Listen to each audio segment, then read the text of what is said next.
Hey there, welcome back, or welcome for the first time, if this is your first time here.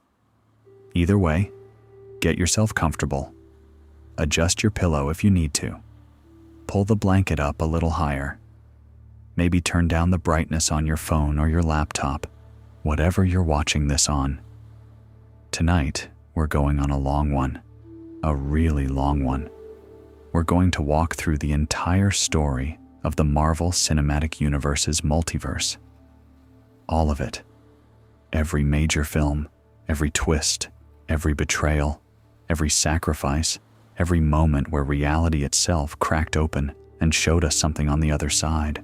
We're going from the very first hint that other worlds existed, all the way through to the edge of where the story stands right now, with new Avengers assembling and a man in a metal mask waiting in the shadows. Over a decade of movies, 30-something films, entire television series that changed the rules of what we thought we knew. And we're going to walk through it all, nice and slow, because there is no rush tonight. None at all. Now, if you've seen every Marvel movie in theaters on opening weekend, if you've watched every Disney Plus show the day it dropped, this is going to be a nice trip through memory lane. You're going to remember details you forgot about, characters whose names haven't crossed your mind in years, scenes that made you gasp in a dark theater surrounded by strangers who all gasped at the exact same moment. There's something special about that, by the way. Hundreds of people in one room, all feeling the same thing at the same time. That's what Marvel gave us, at its best. And if you haven't seen every movie, if you watched a few of them and then lost track somewhere around the time things started getting confusing with timelines and variants and alternate dimensions, well, tonight you get the whole story, beginning to end. No need to go back and binge 30 films and a dozen shows. I'll walk you through it. Before we get into the story itself, let me give you a quick orientation, just so you know what we're dealing with. The Marvel Cinematic Universe started in 2008 with a man building a suit of armor in a cave. Tony Stark. Iron Man. That one film launched a franchise that would span over a decade and become the highest grossing film series in history. The first big chapter of the MCU was called the Infinity Saga. It covered phases 1, 2, and 3. It was about a group of heroes coming together, fighting threats that got bigger and bigger, and eventually facing a villain named Thanos who wanted to wipe out half of all life in the universe. That story ended in 2019 with Avengers Endgame, a film that made nearly $3 billion and made grown adults cry in public. But the MCU didn't end there. After the Infinity Saga came the Multiverse Saga. Phases 4, 5, and 6, and this is the story we're telling tonight. The Multiverse Saga is about what happens when reality itself stops being singular, when one timeline becomes many, when the walls between worlds start to crack and things begin slipping through from the other side. It's about variance, versions of people you thought you knew, living different lives in different dimensions. It's about a sacred timeline that was never really sacred. It's about the terrifying idea that somewhere out there, across an infinite number of realities, there's a version of you who made every choice you didn't. That's the journey. From one universe to infinite universes, from certainty to chaos, from a single timeline held together by an ancient bureaucracy to a multiverse held together by a god who sacrificed everything to keep it all alive. But I'm getting ahead of myself. We'll get to all of that. We'll get to Loki sitting on a throne at the end of time. We'll get to Wanda tearing open reality because she couldn't let go of the people she lost. We'll get to 3 Spider-Men standing on the Statue of Liberty in the rain. We'll get to Doctor Strange fighting a corrupted version of himself. We'll get to a family of 4 on a retro-futuristic Earth defending their world against a being that eats planets. We'll get to Doctor Doom, We'll get to all of it. But first, we need to go back. Back before the multiverse existed in the MCU. Back to the seeds that were planted long before anyone knew what they would grow into. Back to 6 stones, each one containing a fundamental force of the universe, scattered across space and time, waiting to be found. So settle in, take a breath. There's nowhere else you need to be right now. The story is starting, and it's a good one. If your eyes get heavy along the way, let them close. I'll keep talking. The story will be here whenever you come back to it. You can always rewind, always pick up where you left off. This isn't a race. It's a long, slow walk through one of the biggest stories ever told in film, and we're taking it one step at a time. All right, let's begin. Let's go back to the beginning, before the multiverse, before the branches, before the cracks. Let's talk about 6 stones and the war they started. Long before the multiverse became the central story of the MCU, there were the Infinity Stones, 6 of them, each one a concentrated remnant of a singularity that predated the universe itself. When the Big Bang happened, when everything that exists burst into being, these 6 forces were compressed into stones, and they scattered across the cosmos. Each one governed a fundamental aspect of reality: space, mind, reality, power, time, and soul. The Space Stone was the first one we ever saw, though we didn't know what it was at the time. It appeared as a glowing blue cube called the Tesseract, and it showed up all the way back in Captain America: The First Avenger, set during World War II. The Red Skull, the leader of Hydra, found the Tesseract in a church in Norway, hidden there centuries ago by Odin, the king of Asgard. The Red Skull used it to power weapons. Entire Hydra bases ran on Tesseract energy, and when Captain America finally confronted him on a plane over the Arctic, the Red Skull grabbed the Tesseract with his bare hands and it burned a hole through reality itself. He vanished in a column of light, just disappeared, gone. We wouldn't find out where he went until much later. The Tesseract sank to the bottom of the ocean with Steve Rogers. Howard Stark fished it out decades later. S.H.I.E.L.D. kept it in storage, and then, in 2012, Loki arrived on Earth through a portal that the Tesseract opened, carrying a scepter that contained another stone, the Mind Stone. Loki used the scepter to control people's minds, to bend them to his will. He turned Hawkeye into his soldier. He turned Eric Selvig into his scientist. And he used them to build a portal device that tore open a hole over Manhattan and let an alien army pour through. The Battle of New York. The first time the Avengers assembled. Iron Man, Captain America, Thor, Hulk, Black Widow, and Hawkeye fighting together for the first time against an invasion force from a realm called the Chitauri. They won. They closed the portal. Tony Stark carried a nuclear missile through the hole in the sky and detonated it on the other side, destroying the alien fleet. And when it was over, they had the Tesseract and the Scepter, 2 Infinity Stones, sitting in their possession. They didn't fully understand what they had. The Mind Stone had a journey of its own.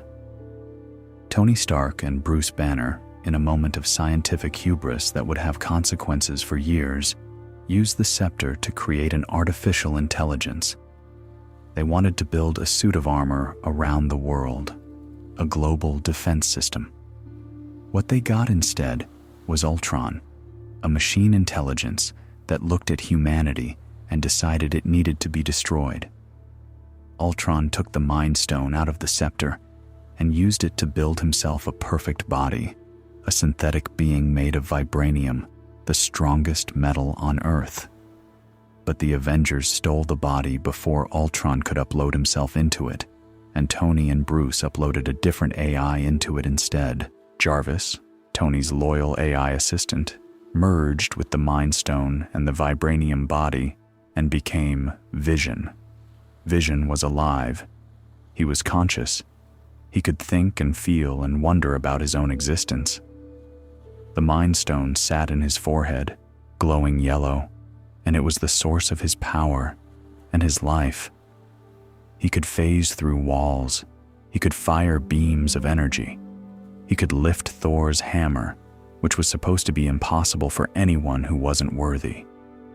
That moment, when Vision casually handed Thor his hammer during a conversation, was the first time we understood that whatever Vision was, he was something genuinely new. Something that shouldn't have been possible. Now, the Reality Stone. This one appeared as a dark red liquid called the Ether in Thor. The Dark World. A race called the Dark Elves wanted to use it to plunge the universe into darkness. Thor stopped them, but the Ether was too dangerous to keep near the Tesseract, so the Asgardians gave it to a being called the Collector, a man who lived on a mining colony at the edge of known space and hoarded rare objects from across the galaxy. The Collector put it in a display case alongside millions of other artifacts, and for a while, that was that. The Power Stone showed up in Guardians of the Galaxy. Peter Quill, a human who had been abducted from Earth as a child and raised by space pirates, found it inside an orb on an abandoned planet. The Power Stone was the most destructive of all 6. Touch it with your bare hands, and it disintegrates you. Entire civilizations were wiped out by it. A villain named Ronan the Accuser tried to use it to destroy the planet Xandar. The Guardians stopped him by sharing the stone's power between all 5 of them, spreading the load so no single person had to bear it alone. They handed it over to the Nova Corps on Xandar for safekeeping. And then there was the Time Stone. This is the one that matters most for our story tonight, because this is where the idea of bending reality, of rewinding and looping and manipulating the flow of time itself, first entered the MCU. Stephen Strange was a neurosurgeon, brilliant, arrogant, the best in his field, and he knew it. He drove expensive cars. He wore expensive watches. He picked his surgeries based on which ones would make him look the most impressive. And then he had a car accident that destroyed his hands. The nerve damage was catastrophic. He couldn't hold a scalpel anymore. He couldn't operate. The thing that defined him, the thing he was best at in the entire world, was taken from him in an instant. Strange spent everything he had trying to fix his hands. Experimental surgeries, cutting-edge treatments, anything and everything. Nothing worked. And then he heard about a place called Kamartaj, a compound in Nepal where a woman called the Ancient One taught the mystic arts. Strange went there expecting medical science. What he found was magic. The Ancient One showed Stephen Strange that the world was bigger than he imagined. She pushed his astral form out of his body and sent him hurtling through dimensions, through realities layered on top of each other like pages in a book. She taught him about the mirror dimension, a parallel space that exists alongside our own. She taught him about the dark dimension, a realm outside time itself, ruled by a being called Dormammu, who consumed entire worlds, and she showed him the Eye of Agamotto, a golden amulet that contained the Time Stone. With it, Strange could manipulate time. He could rewind objects to their previous state. He could loop a single moment endlessly. He could look forward through possible futures and choose between them. Strange used the Time Stone to defeat Dormammu in one of the most clever sequences in the entire MCU. He flew into the dark dimension, confronted Dormammu directly, and Dormammu killed him instantly. But Strange had set a time loop. The moment he died, time reset, and he appeared again. Dormammu killed him again. Time reset again. Strange appeared again. over and over and over, dying thousands of times, each death painful and real, but each one undone by the loop. Dormammu, a being who existed outside of time, had never experienced time before. The loop drove him insane. He agreed to leave Earth alone just to make it stop. That sequence was the first time the MCU showed us what it looks like when someone uses an Infinity Stone to break the rules of reality. Not just to fight harder or fly faster, but to fundamentally alter how the universe works. Strange didn't beat Dormammu with strength. He beat him with a loophole, a temporal loophole. And in doing so, he showed us that the fabric of time and space was not as solid as anyone thought. The last stone, the Soul Stone, was the most mysterious. Nobody knew where it was. Thanos, the Mad Titan, spent years searching for it. When he finally found it, the price was horrifying. The Soul Stone was hidden on a planet called Vormir, guarded by a figure in a black cloak who turned out to be the Red Skull, the same man who had vanished when he touched the Tesseract back in 1945. The Tesseract had teleported him across the galaxy and cursed him to serve as the stone's keeper, guiding others to it, but never able to claim it himself. The price of the Soul Stone was a sacrifice. You had to give up what you loved most, a soul for a soul. Thanos brought his adopted daughter Gamora to Vormir. Gamora, who he had taken as a child from her home world after slaughtering half its population. Gamora, who hated him for what he had done, but who was also, in his twisted way, the person he loved. Thanos threw her off the cliff. She fell. She died. And the Soul Stone appeared in his hand, glowing orange. The look on Thanos' face afterward wasn't triumph. It was grief. He got what he wanted, and it destroyed something inside him. Now, all 6 stones in the hands of one being. That's what happened in Avengers Infinity War, and that's where everything started to unravel. Thanos came to Earth. He came for the Mind Stone in Vision's forehead and the Time Stone around Strange's neck. He already had the others. The Power Stone from Xandar, after he destroyed the Nova Corps. The Space Stone from the Tesseract, after he attacked the Asgardian refugees and killed half of them. The Reality Stone from the Collector. The Soul Stone from Vormir. The Avengers fought him on multiple fronts. Tony Stark, Spider-Man, and Doctor Strange fought him on his homeworld, Titan. Captain America, Black Panther, Black Widow, and the rest fought his army in Wakanda, and they lost. On Titan, Doctor Strange looked forward through 14 million possible futures and found only one where they won. 1 out of 14 million. He didn't tell anyone which one it was. He just handed over the Time Stone willingly, and Tony looked at him like he'd lost his mind. In Wakanda, Wanda Maximoff destroyed the Mind Stone while it was still in Vision's head. She killed the man she loved to keep the stone from Thanos. Vision told her it was okay. He told her he loved her, and she tore the stone apart with her power while tears streamed down her face. Vision went gray and collapsed, lifeless. And then Thanos used the Time Stone to rewind that moment. He literally reversed time on the Mind Stone, rebuilt it, pulled it out of Vision's head, and placed it in the gauntlet.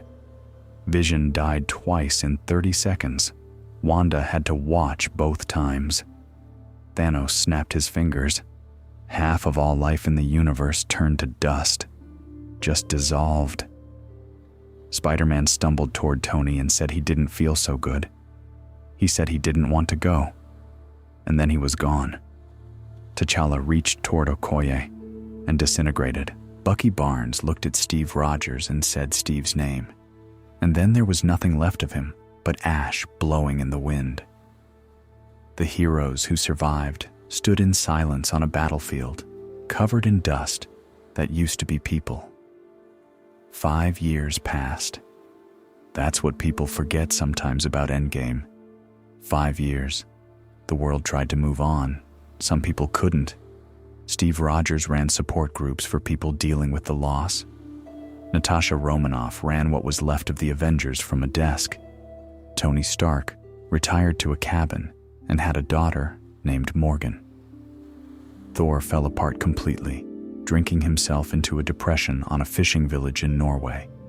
Clint Barton became a vigilante, traveling the world and killing criminals because the rage of losing his entire family had hollowed him out. And then, Scott Lang came back. Ant-Man. He'd been trapped in the quantum realm, a dimension beneath the fabric of reality where time works differently. He went in 5 hours before the snap, but when he came out, 5 years had passed in the real world. And he had an idea. If time works differently in the quantum realm, maybe they could use it to travel back in time. Not to change the past, but to take the Infinity Stones from different points in history, bring them to the present, and reverse the snap. Tony figured out the math. They called it the time heist. And this is where the multiverse story truly begins. The Avengers traveled to 4 different points in the past to collect the stones. New York in 2012, during Loki's invasion. Asgard in 2013, when the Reality Stone was there. Morag in 2014, before Peter Quill found the Power Stone.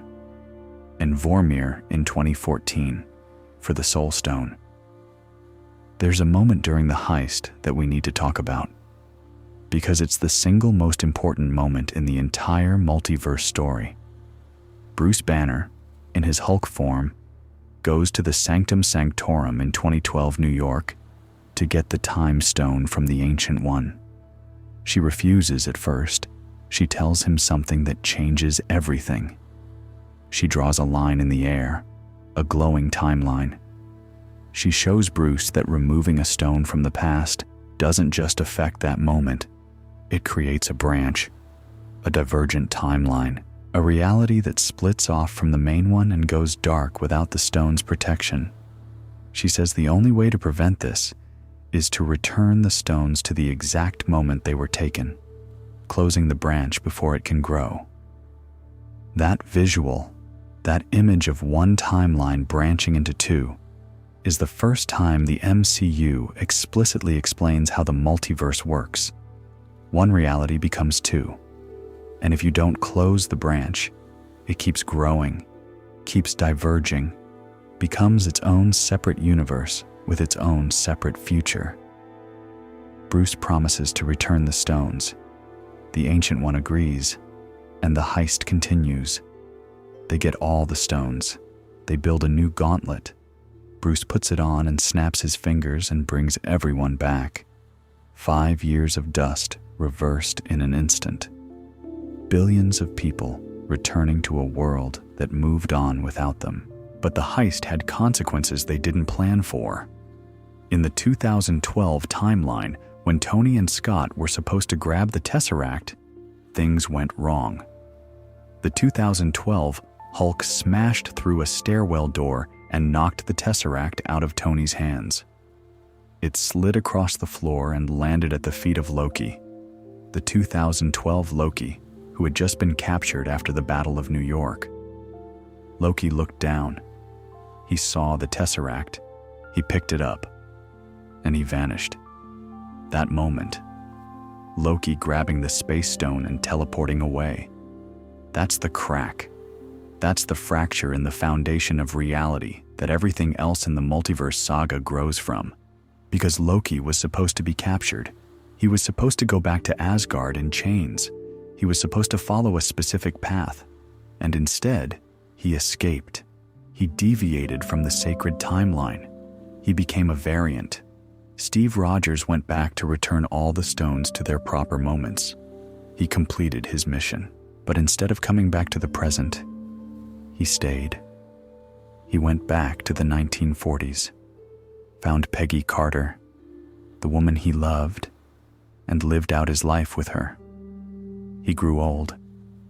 He sat on a bench by the lake and handed his shield to Sam Wilson. It was beautiful, and it was a goodbye, and it meant that somewhere in the past, a version of Steve Rogers was living a quiet life while the rest of the world moved forward. And then there was Tony.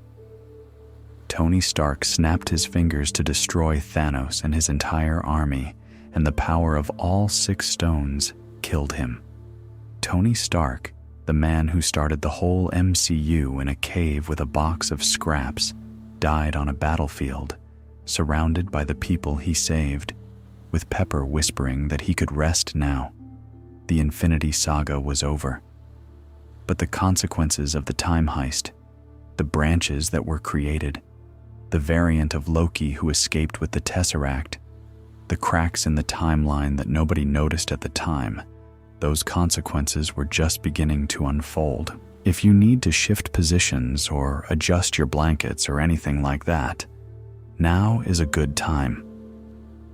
We're about to enter the part of the story where reality starts to bend, where time stops being a straight line and becomes something more like a tree with infinite branches growing in every direction.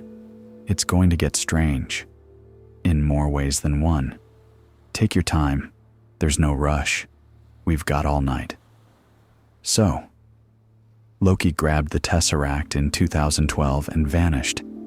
He teleported to a desert somewhere in Mongolia, crashed down onto the sand, stood up with that signature grin of his, and probably thought he had just pulled off the greatest escape of his life.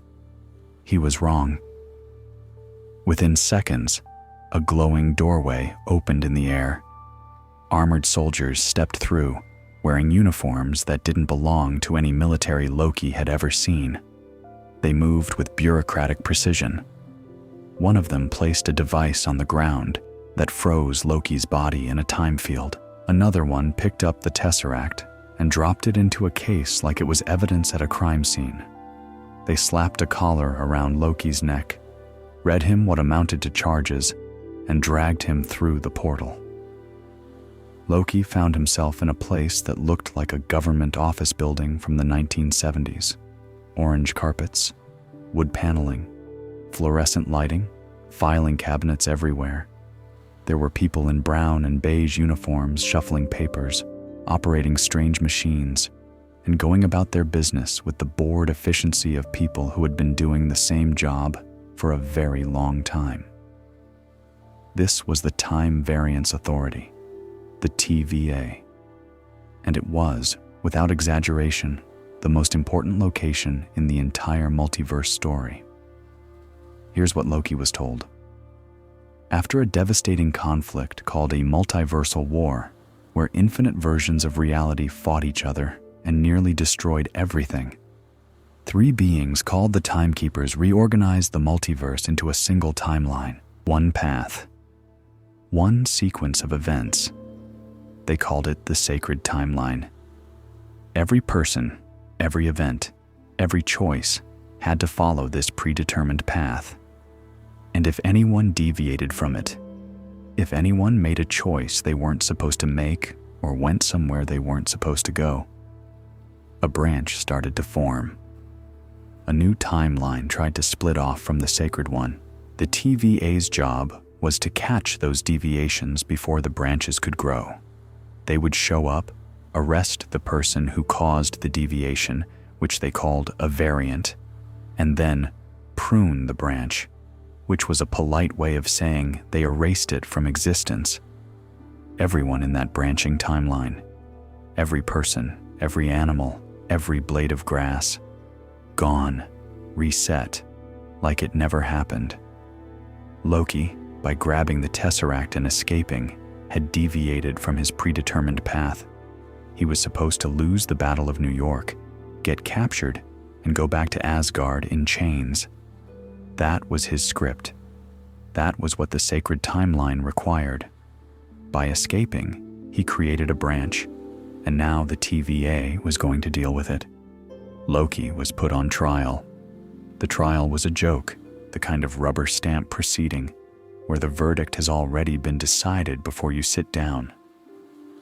Loki tried arguing that the Avengers were the ones who traveled through time and caused the whole mess in the first place. Shouldn't they be the Variance?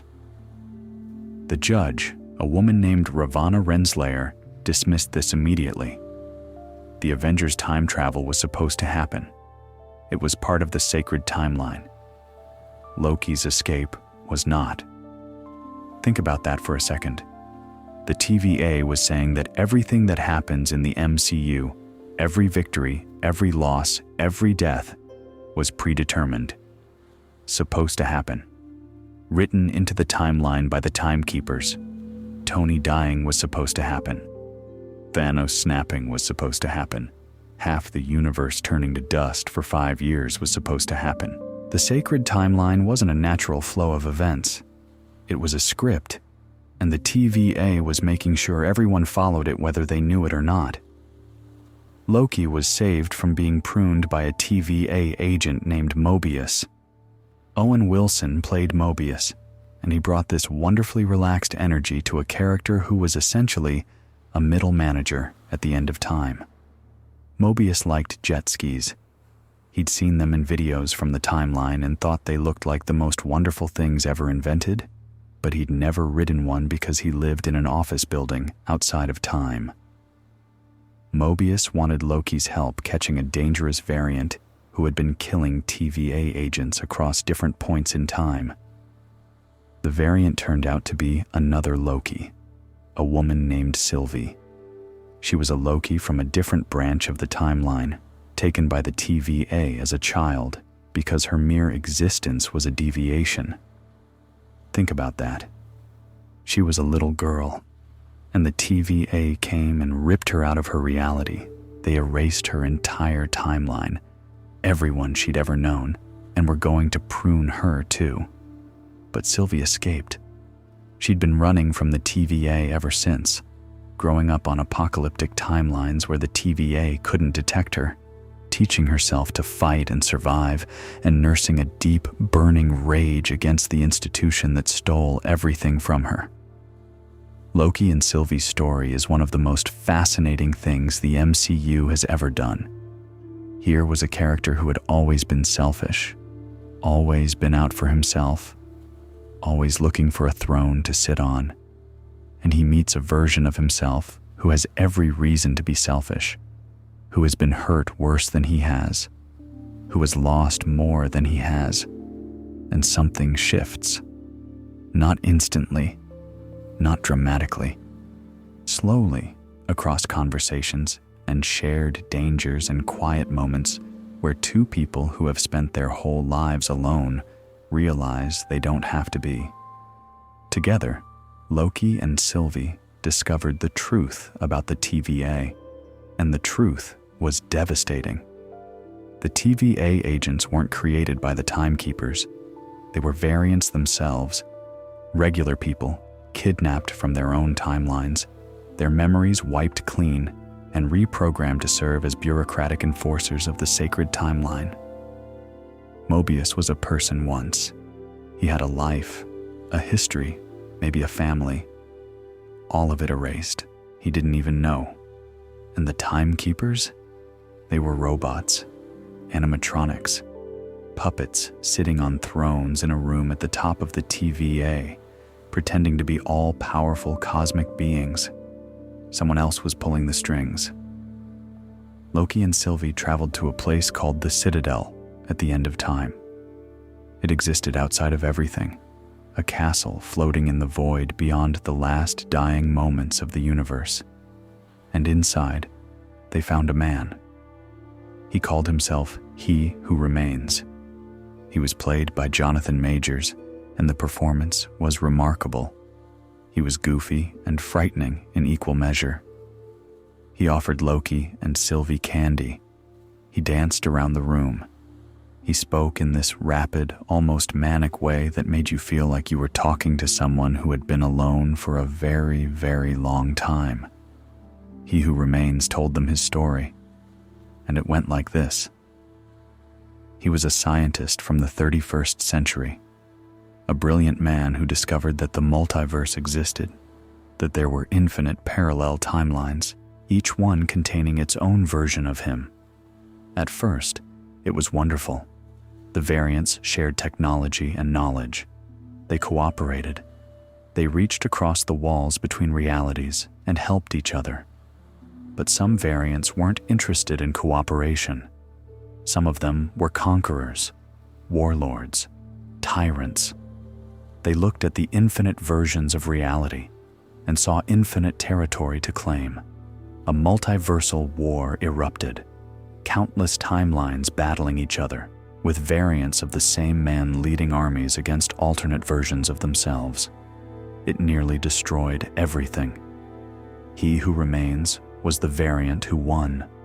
He discovered a creature called Alioth, a trans-temporal being that could consume entire timelines, and he weaponized it. He ended the war by isolating a single timeline, the sacred timeline, and creating the TVA to maintain it. He pruned every branch. He eliminated every competing variant. He became the invisible ruler of all of time, sitting alone in his castle at the end of everything, making sure the war never happened again. And now, he was tired. He'd been doing this for an eternity, literally, and he was ready to hand it off. He gave Loki and Sylvie a choice. Either they take over the TVA and the sacred timeline, continuing to prune branches and prevent the multiversal war from reigniting, or they kill him and set the multiverse free, knowing that his variants, the conquerors, would emerge from the branches and do what conquerors do. Sylvie didn't hesitate. She'd spent her entire life running from the TVA. She'd lost everything because of the sacred timeline. The idea of maintaining the system that destroyed her childhood, that erased her world, that kidnapped billions of people and turned them into obedient soldiers, was unthinkable. She wanted it gone, all of it. Loki hesitated. He could see what was coming. He tried to stop her. They fought, and in the end, Sylvie kissed Loki, pushed him through a portal back to the TVA, and drove her sword through He Who Remains. He died smiling. His last words were, "See you soon."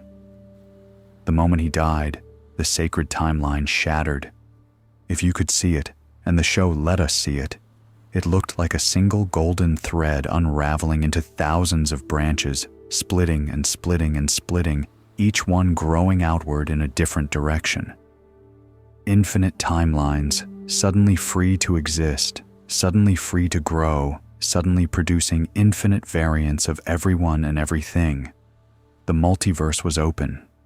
Loki landed back at the TVA and found everything different. The agents didn't recognize him. The statues of the timekeepers had been replaced by a statue of someone else, a man with a different face but the same familiar features, a variant of He Who Remains, a conqueror. That was the end of Loki Season 1, and it changed the MCU forever. Everything that followed in the Multiverse Saga, every story about alternate realities and variants, and the walls between worlds breaking down, started here. It started with Sylvie's sword, and He Who Remains' dying smile, and a timeline that was never sacred in the first place. Now, Loki's story wasn't over. The second season picked up right where the first left off, and it pushed Loki through something even harder than discovering the truth about the TVA. It pushed him toward a sacrifice. The TVA was failing. Without He Who Remains to control it, the system was breaking down. At the heart of the TVA was a device called the temporal loom. Think of it like a processing center for all of time. The sacred timeline flowed through the loom, and the loom maintained it. But now, with infinite branches sprouting in every direction, the loom couldn't handle the load. It was overloading. And if it failed completely, every timeline, every branch, every reality that had just been set free would be destroyed. Not pruned, destroyed, erased completely. Loki spent the entire second season trying to fix the loom. He traveled back and forth through time. He learned to control a new ability called time slipping that let him move between moments, and he gathered his friends at the TVA, Mobius, a hunter named B-15, a technician named OB, Sylvie, all of them trying to find a way to save the multiverse without someone having to sit in He Who Remains' chair and play God. They tried everything. They rebuilt the loom. They expanded it. They found He Who Remains in the past and asked for his help. Nothing worked. The loom kept failing. The branches kept dying. And Loki realized, slowly and painfully, that there was no technological fix. The loom was the problem. It was a bottleneck. It was designed to maintain one timeline, not infinite ones. And as long as it existed, the multiverse would always be on the edge of collapse. There was only one solution, and it cost everything. Loki walked into the heart of the temporal radiation that was destroying the loom. He should have died. The energy should have erased him. But instead, Loki did something impossible. He reached out with his hands, and he grabbed the timelines themselves. The dying branches, the ones that were flickering out, the ones that held entire universes of people and history and possibility. Loki grabbed them and held on. He walked to the citadel at the end of time. He sat down on the throne, and he pulled every timeline toward himself, weaving them together, holding them in place with his own hands, his own power, his own will. The timelines wrapped around him like the branches of a tree, and Loki became the trunk. He became the thing that held the multiverse together. If you watch that scene, and I mean really watch it, it's one of the most beautiful and devastating things the MCU has ever created. Loki, the god of mischief, the trickster, the character who spent his entire life lying and scheming and reaching for thrones that weren't his, finally gets his throne. He sits on it at the end of time, holding infinite realities in his hands, keeping them alive, keeping them safe. And he does it alone, forever. He doesn't get a celebration.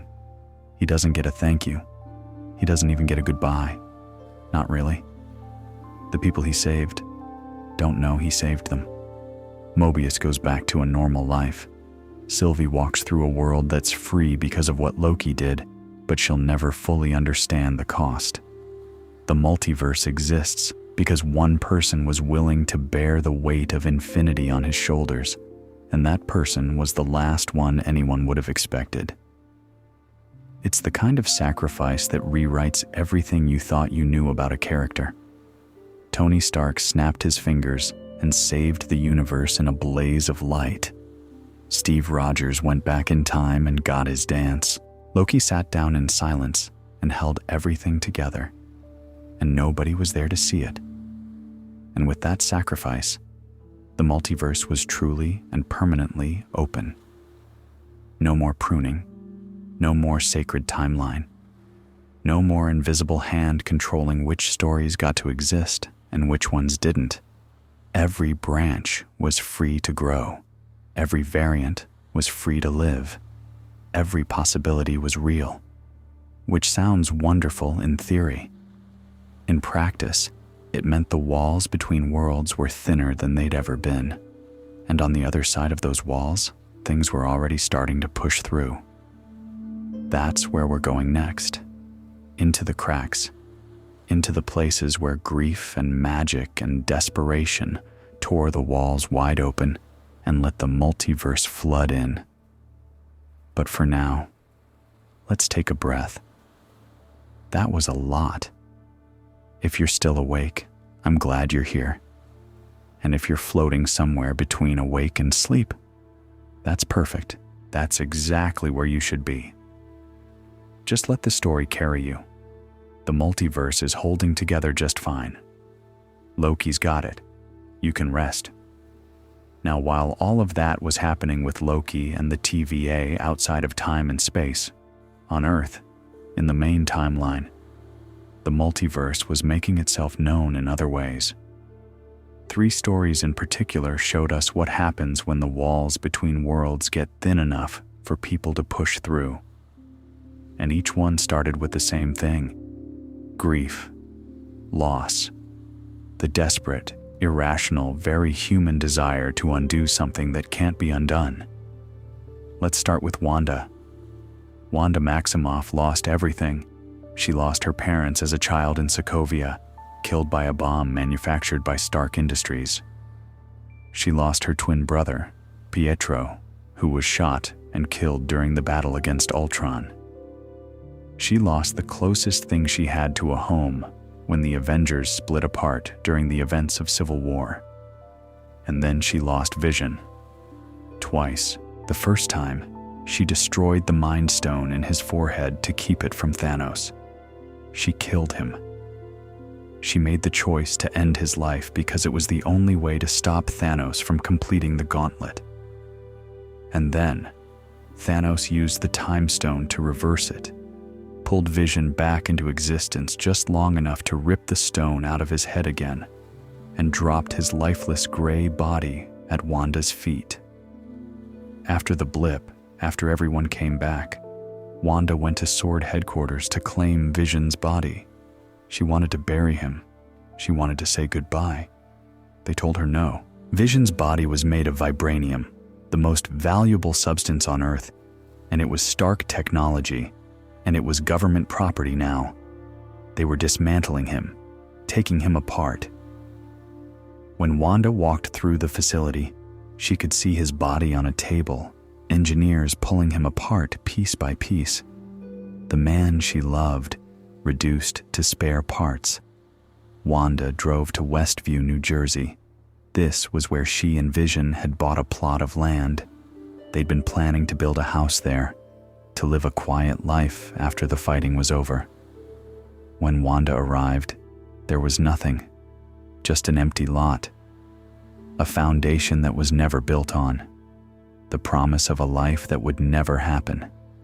And standing there, in that empty lot, consumed by a grief so deep and so total that it had nowhere left to go, Wanda's power erupted. Chaos magic, the magic of the Scarlet Witch, a being prophesied in ancient texts as capable of rewriting reality itself. Wanda's power reached out across Westview and changed it.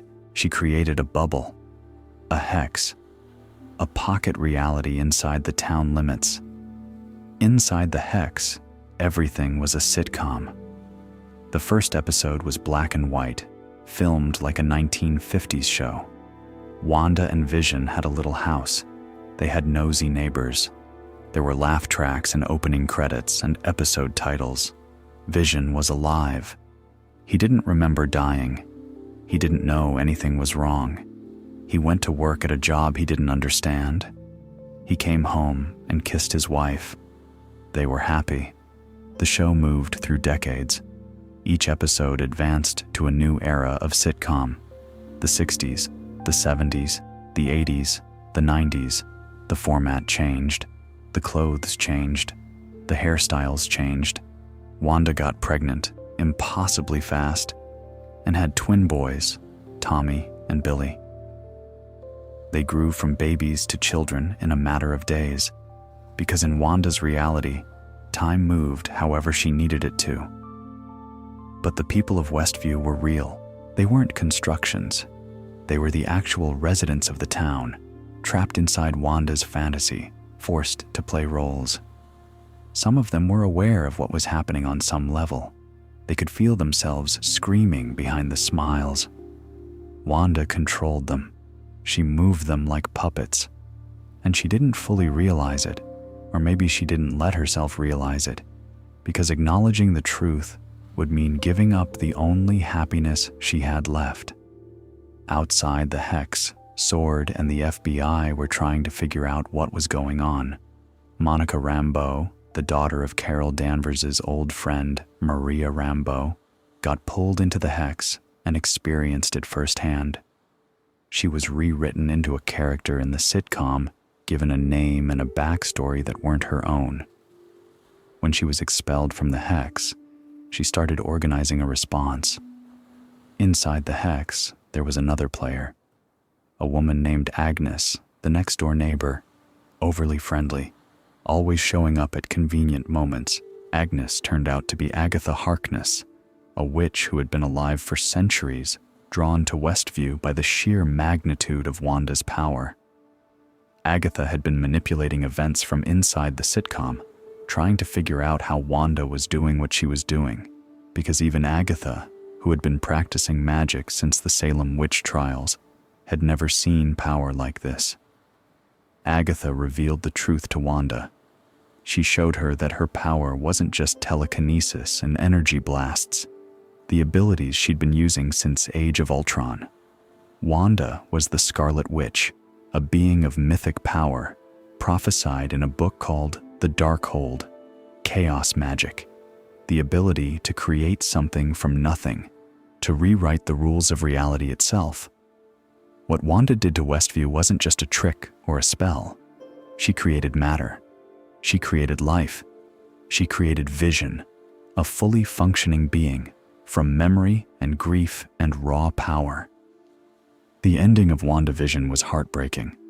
Wanda had to let go. She had to drop the Hex.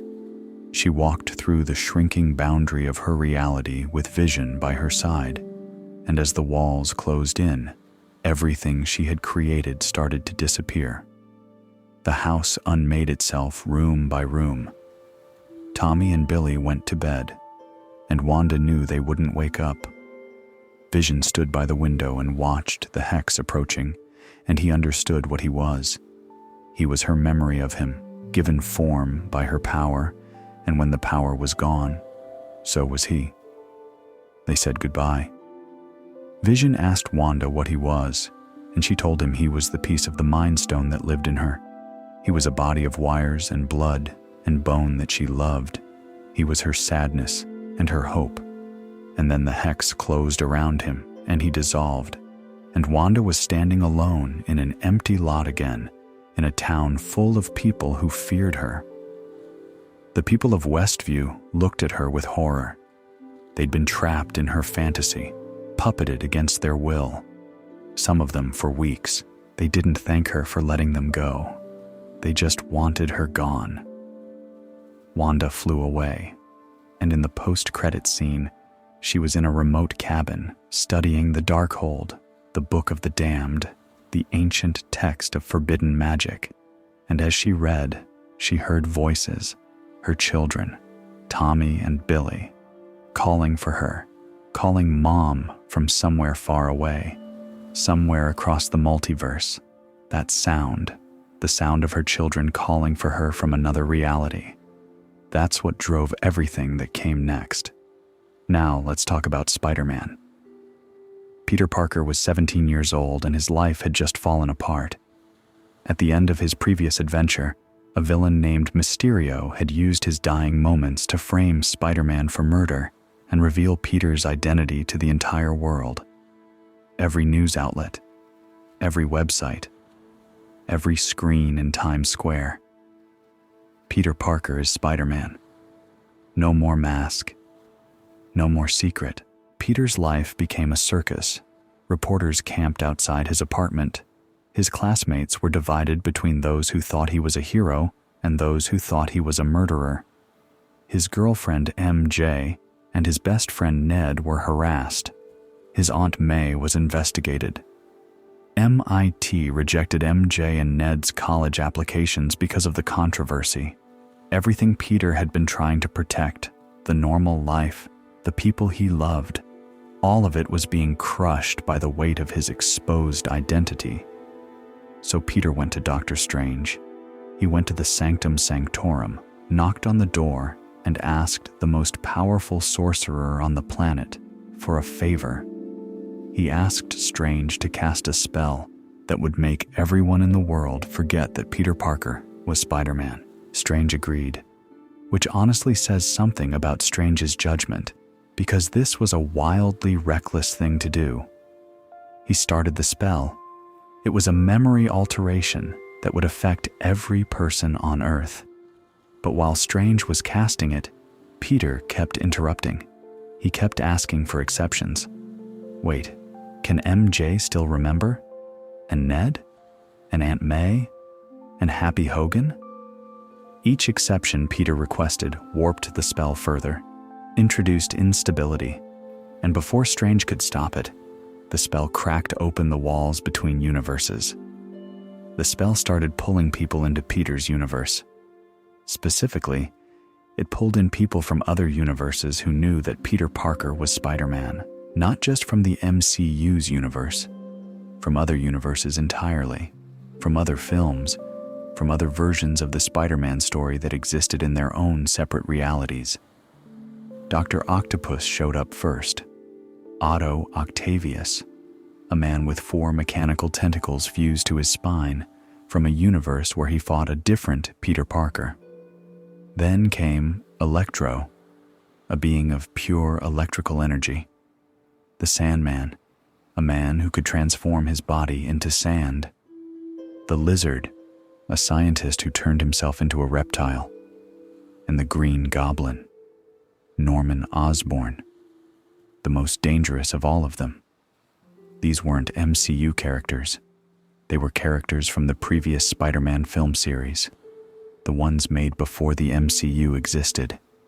And they were here, in the MCU, pulled through the cracks in the spell, confused and frightened and dangerous. Peter wanted to help them.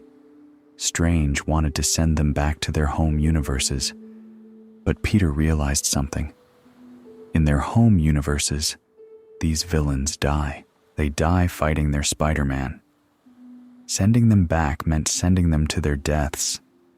Peter, because he is Peter, because he is fundamentally, stubbornly, sometimes foolishly good, decided to try to cure them instead. Fix their problems. Neutralize Octavius's AI tentacles. Stabilize Electro's energy. Cure Connors's reptile mutation. Save them. It almost worked. Peter was making progress. He had the cures. He was this close. And then the Green Goblin took over.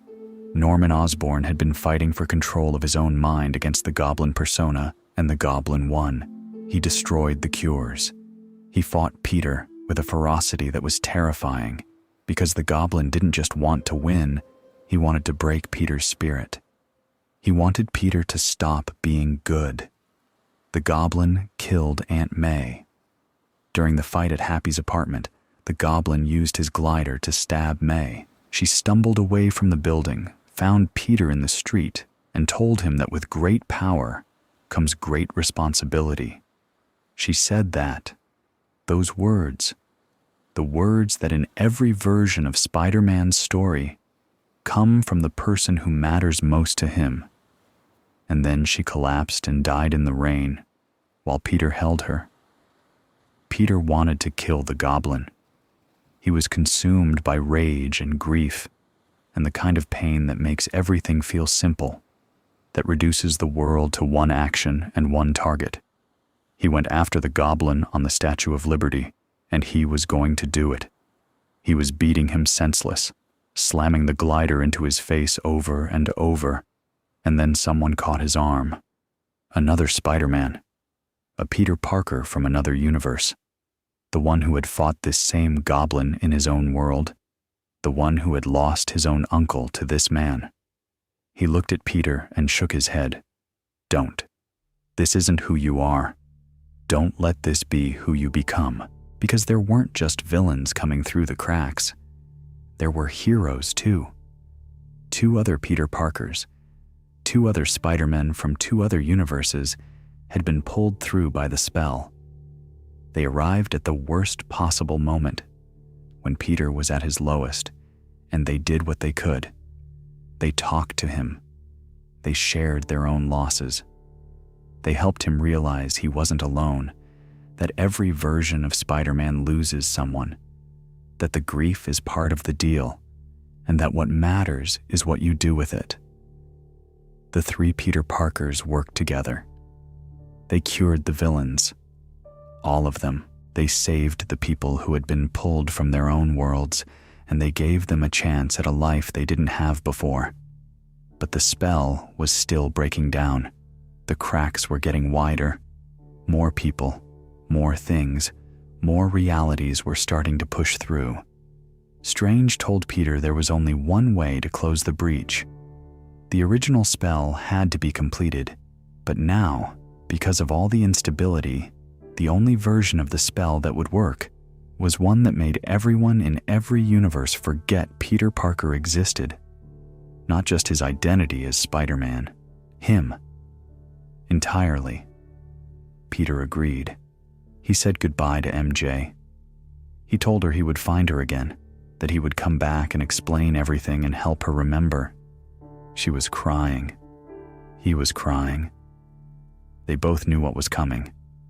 And then Strange cast the spell, and the sky opened up, and the cracks closed, and every person on every version of Earth forgot that Peter Parker existed. MJ forgot him, Ned forgot him, the Avengers forgot him. Happy Hogan stood at Aunt May's grave and didn't know who the kid next to him was. The last scene of Spider-Man No Way Home is Peter in a small apartment in Queens, completely alone. He's made a new suit. He's still Spider-Man. But Peter Parker is a ghost, a nobody, a kid with no friends, no family, no history that anyone remembers. He goes to a coffee shop where MJ works, and she doesn't recognize him. He opens his mouth to reintroduce himself, to start the process of rebuilding, and he stops. He closes his mouth.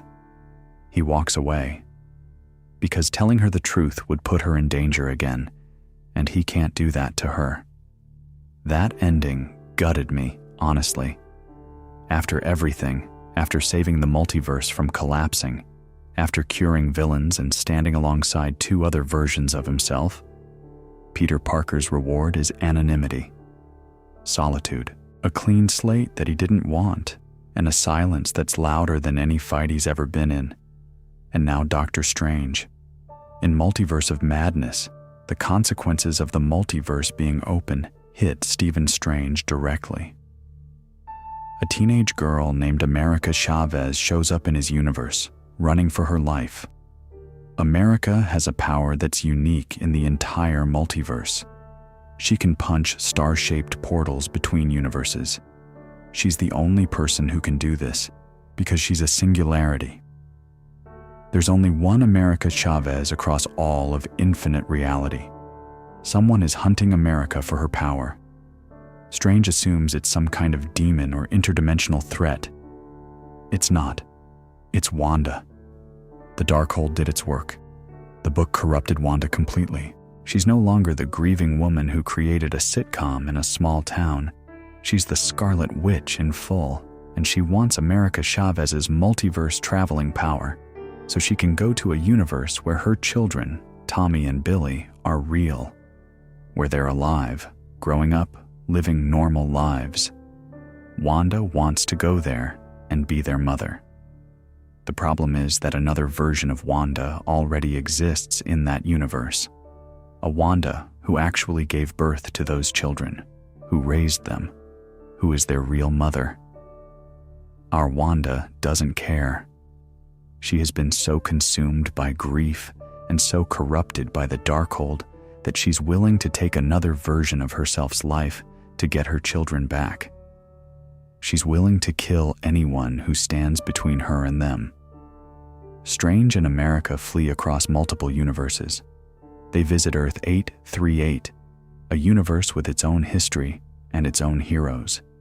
This universe has the Illuminati, a council of powerful figures who make decisions about multiversal threats.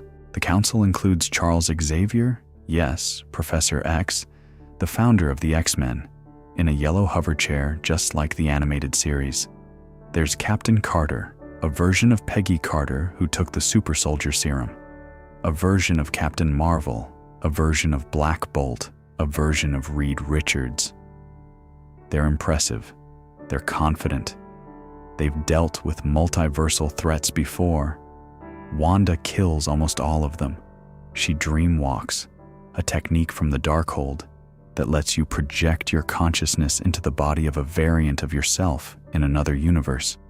She possesses the Earth 838 Wanda, walks into the Illuminati's headquarters in another woman's body, and tears through them. Black Bolt tries to speak, and Wanda removes his mouth, just erases it from his face. Reed Richards threatens her, and she shreds him like string cheese. Captain Carter is cut in half by her own shield. Professor X enters Wanda's mind to try to free the Earth 838 Wanda trapped inside, and the Scarlet Witch breaks his neck in the psychic plane. It's brutal. It's horrifying. And it's Wanda, the woman who just a couple of years ago was an Avenger, who fought Thanos, who loved Vision, who created a sitcom because she missed her husband. That's who's doing this. Grief, combined with dark magic and limitless power, turned one of the MCU's most sympathetic characters into one of its most terrifying villains. Strange defeats Wanda, not through strength, but through compassion, in a way. He lets America send Wanda to the universe where her children exist. Wanda arrives, and the boys look at her. They look at the woman wearing their mother's face, covered in blood, radiating dark energy, and they're terrified. They scream, they cry, they run from her. Wanda sees herself through their eyes. She sees the monster she became, and something breaks, not the angry kind of breaking, but the kind that comes with clarity. She knows what she's done. She knows what the Darkhold has made her. She brings down Mount Wundagore on top of herself, destroying every copy of the Darkhold across every universe simultaneously. Wanda Maximoff sacrifices herself to undo the damage she caused, or at least that's what it looked like. There was no body. And in the multiverse, where infinite versions of everyone exist across infinite realities, death is never quite as final as it seems. 3 stories, 3 ways the multiverse changed everything. Wanda rewrote a town because she couldn't accept loss, and the Darkhold turned that grief into a weapon that threatened every reality. Peter tried to undo a mistake with magic, and paid for it with every relationship he'd ever had. Strange opened doors he couldn't close and discovered that the multiverse isn't just infinite possibility, it's infinite danger. And the common thread through all of them is this: the multiverse in the MCU isn't a playground, it's a mirror. It shows you every version of what could have been, every life you didn't live, every person you lost in some world where you didn't lose them. And it dares you to reach for it. Every time someone reaches, they lose something they can never get back.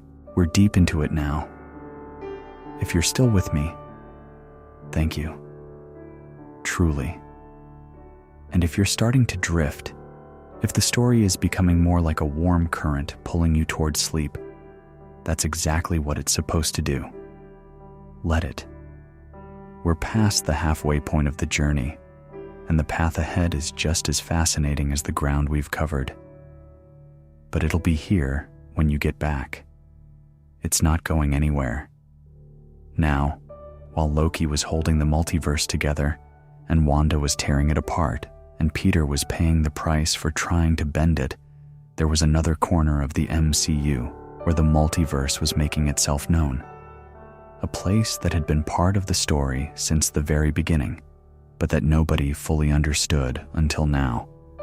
The quantum realm. The quantum realm first showed up in the Ant-Man films. It's a dimension beneath the fabric of normal reality, smaller than atoms, smaller than subatomic particles. Hank Pym, the original Ant-Man, discovered it decades ago. His wife, Janet Van Dyne, the original Wasp, got trapped there in the 1980s when she shrank between the molecules of a nuclear missile to disarm it.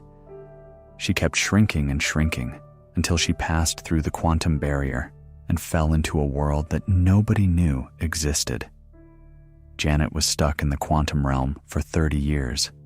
30 years alone in a dimension where the laws of physics work differently, where time moves at its own pace, where the landscape shifts between crystalline structures and organic formations, and things that look like they were imagined by someone having a fever dream. When Ant-Man, Scott Lang, finally entered the quantum realm and brought Janet back, she didn't talk much about what she'd seen down there. She was cagey. She was scared. In Ant-Man and the Wasp: Quantumania, we found out why. Scott Lang, his daughter Cassie, Hope Van Dyne, Hank Pym, and Janet were all pulled into the quantum realm through a signal that Cassie accidentally sent while experimenting with a device designed to map the subatomic world. They fell through the quantum barrier and landed in a place that none of them expected. It wasn't just a weird physics dimension. It was a world. There were cities. There were people. Entire civilizations lived down here, with their own cultures and languages and conflicts. And ruling over all of it, holding the quantum realm in an iron grip, was a man named Kang. Now, pay attention to this part, because Kang is directly connected to He Who Remains, the man Sylvie killed at the Citadel at the end of time. They're variants of each other, different versions of the same person from different branches of the timeline. He Who Remains was the variant who ended the multiversal war and created the sacred timeline. Kang was one of the variants he was trying to prevent from ever existing. Kang was a conqueror. That was literally what he did. He traveled between timelines, between realities, and he conquered them. He killed billions across multiple universes. He destroyed entire timelines. He was so dangerous, so relentless, so fundamentally committed to domination that his own variants, other versions of himself from other timelines, banded together and exiled him to the quantum realm. They ripped him out of the multiverse and dumped him in a place where he couldn't reach any timeline. But Kang was brilliant. He built a power core from the technology he had. He started rebuilding. He conquered the civilizations in the quantum realm and forced them to serve him. He built an army. He built a ship. The only thing he couldn't do was leave, because the barrier between the quantum realm and the rest of the multiverse had been strengthened against him specifically. Janet knew all of this because she had met Kang during her 30 years in the quantum realm. She had initially helped him, thinking he was just a stranded traveler trying to get home. She helped him rebuild his power core, and then she touched it, and the core showed her what it contained. Memories, timelines, the screaming echoes of every civilization Kang had destroyed. Janet saw the truth, and she sabotaged the core, trapping Kang in the quantum realm permanently. Now, with Scott and the others there, Kang saw an opportunity. He needed Pym particles, the technology that allows objects and people to shrink and grow, to expand his power core and break through the barrier. He threatened Cassie's life to force Scott's cooperation. Scott, being a father first and a hero second, complied. He shrank into the core and retrieved what Kang needed. The final battle in Quantumania was Scott Lang versus Kang, and it was the first time in the MCU that a villain felt genuinely unstoppable. Kang moved through the fight with this calm, cold efficiency that was more frightening than rage. He beat Scott badly. He almost killed him. Scott only survived because the people of the quantum realm, the civilizations that Kang had enslaved, rose up. They swarmed Kang's forces. Hope flew in with wasp wings and reinforcements, and together, they pulled Kang into his own unstable power core. Kang screamed as the core consumed him. He was gone, destroyed. Maybe, but the movie didn't end there. The mid-credit scene showed something that put the entire multiverse story into a new context. A vast arena, stretching out in every direction, filled with thousands of Kang variants, different faces, different costumes, different titles. Kang the Conqueror, Ramatut, Immortus, the Scarlet Centurion. Thousands of them assembled in one place, and they were talking about what had happened. One of their variants had been killed by the Avengers. The sacred timeline was no longer being maintained.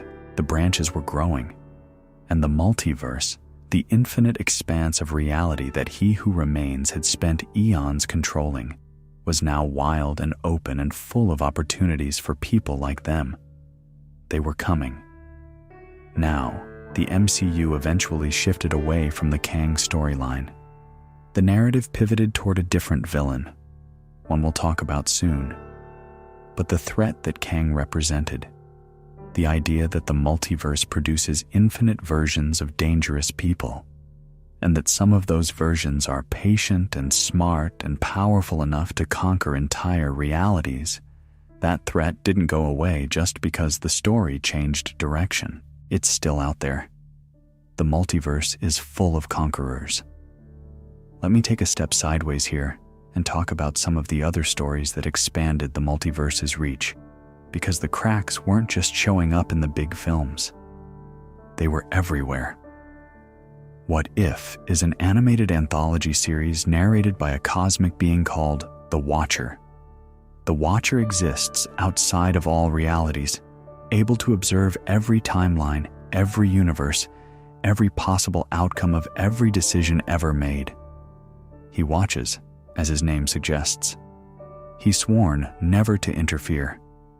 Each episode of What If explores an alternate timeline where one key moment in MCU history went differently.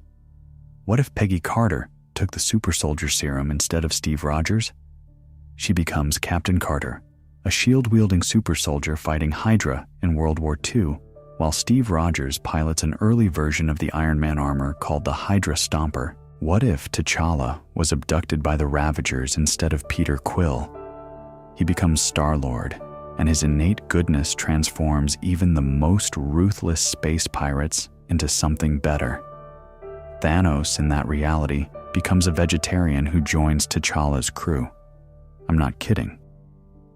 But the episode that matters most for the multiverse story is the one about Doctor Strange. In this timeline, Strange doesn't lose his hands in the car accident. He loses Christine Palmer, the woman he loves. She dies in the crash. And Strange, unable to accept her death, uses the Time Stone to try to save her. He reverses time. He changes the circumstances of the accident. He tries everything. And every time, Christine dies anyway.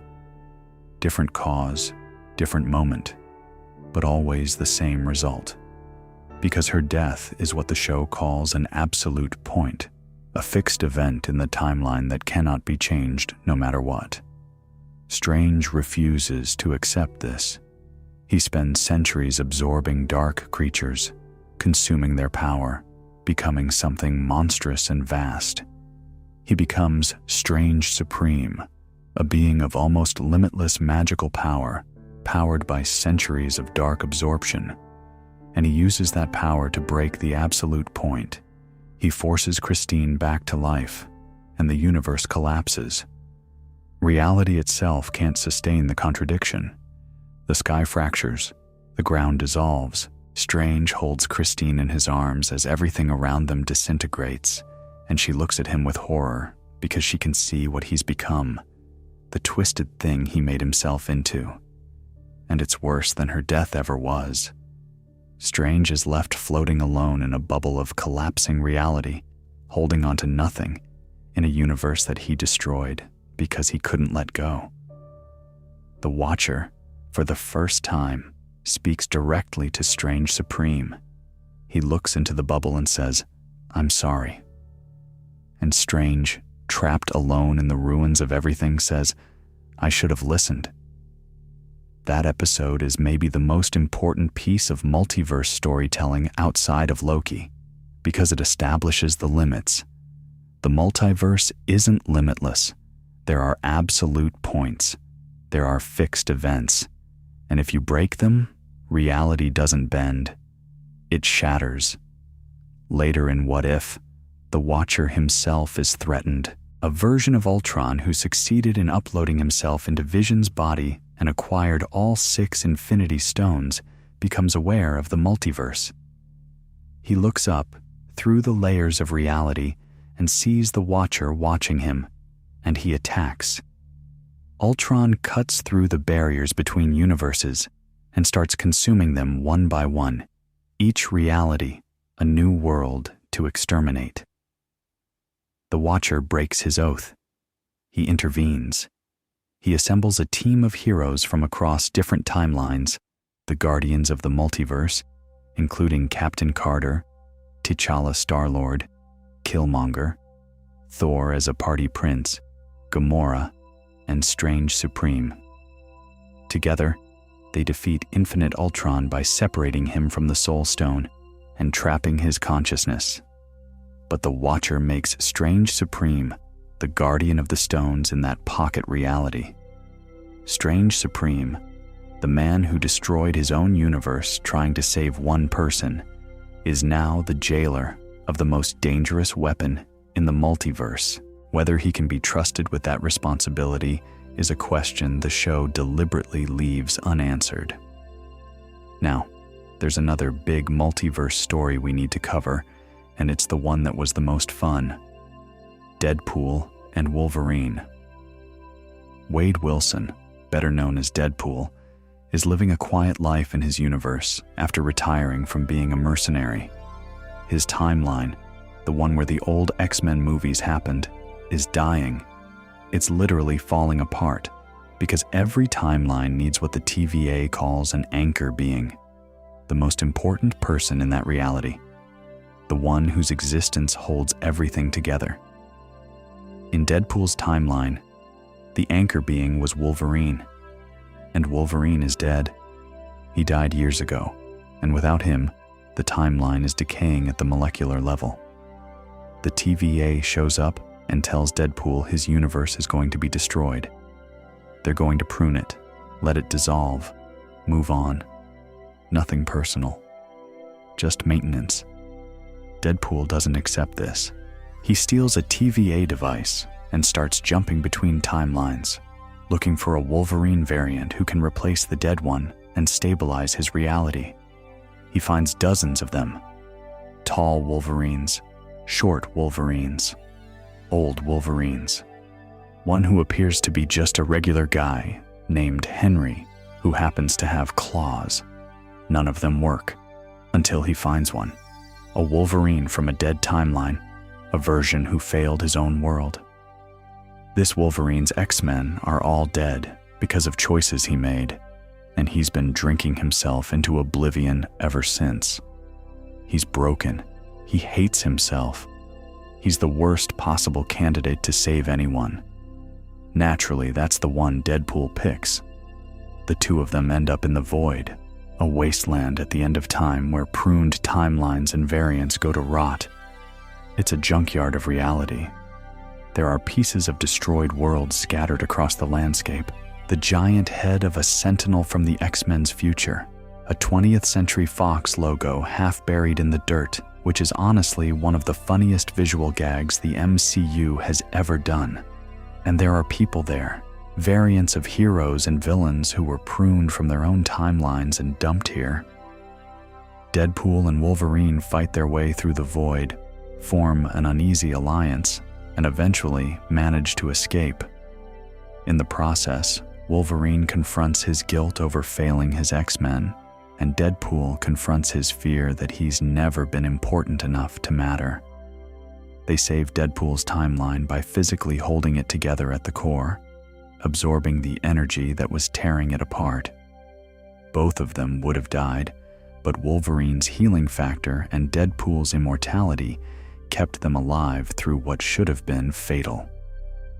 The film explicitly connected the old X-Men film universe to the MCU's Multiverse.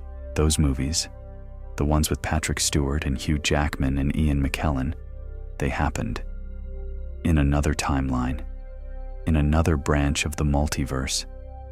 The TVA has been aware of them all along, and now some of those characters, those versions of those heroes are starting to cross over. There's also the Marvels, which I should mention because it has a significant multiverse thread. Carol Danvers, Kamala Khan, and Monica Rambeau discover their powers have become entangled through quantum energy. Every time one of them uses their abilities, they physically swap places with one of the others. Carol fires a photon blast in space, and suddenly she's standing in Kamala's living room in Jersey City. It's chaotic and funny, and eventually dangerous. The villain, Dar-Ben, is using ancient quantum bands to tear open jump points across the galaxy, ripping holes between locations. In the climax, a massive tear opens that threatens to destroy everything. Monica Rambeau flies into the breach to seal it from the inside. She succeeds, but she can't get back. She's trapped on the other side, in another universe. The last we see of Monica, she wakes up in a white room and is greeted by someone who appears to be a variant of her own mother.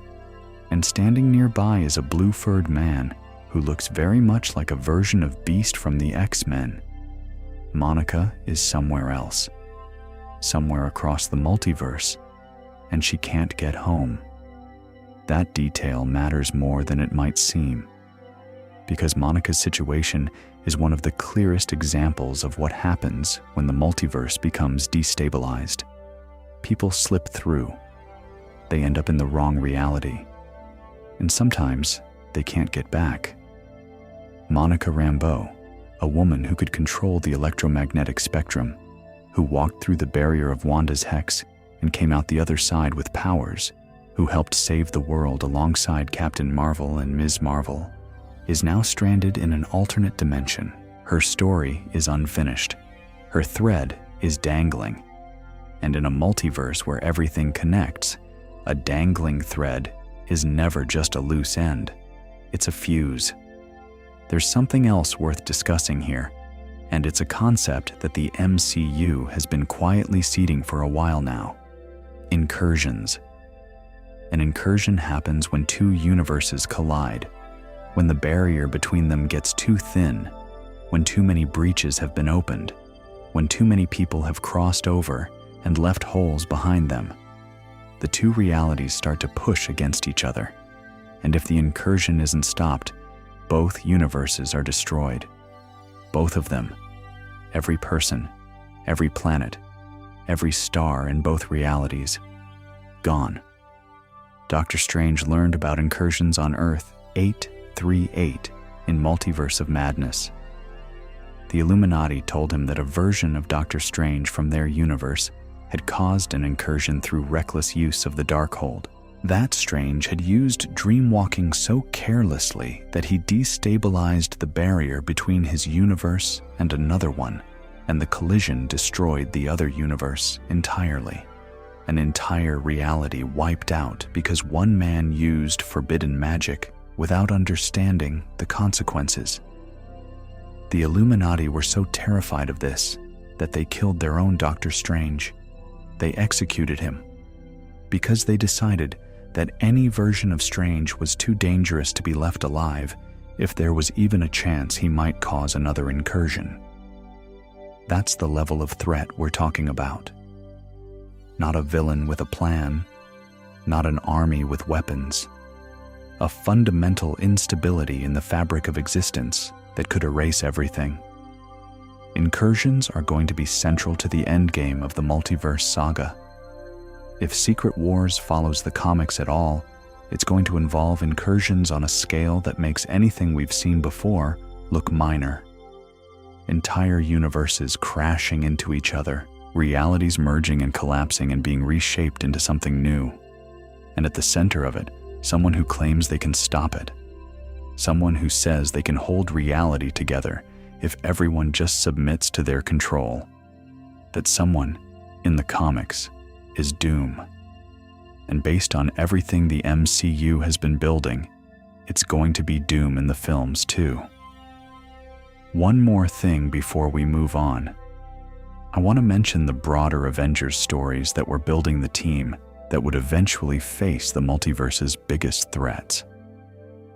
Sam Wilson fully took up the Captain America shield and title, confronting political conspiracies and a new version of the Red Hulk in Brave New World.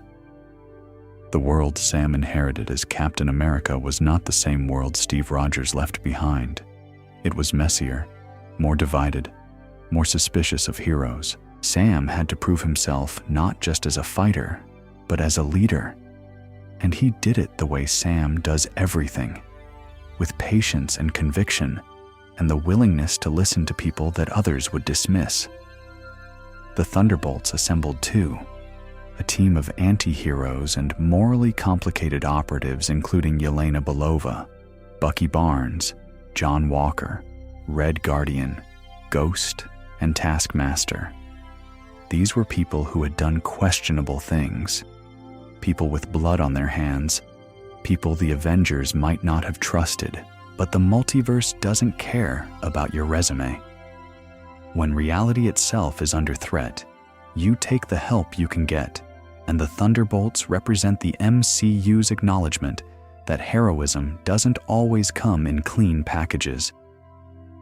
Shang-Chi and the Legend of the Ten Rings connected ancient mythology to cosmic forces, showing that Earth had been touched by extraterrestrial energy long before anyone knew what an Infinity Stone was. The Ten Rings themselves, the weapons, not the organization, were signals broadcasting into the universe, pinging something in the dark.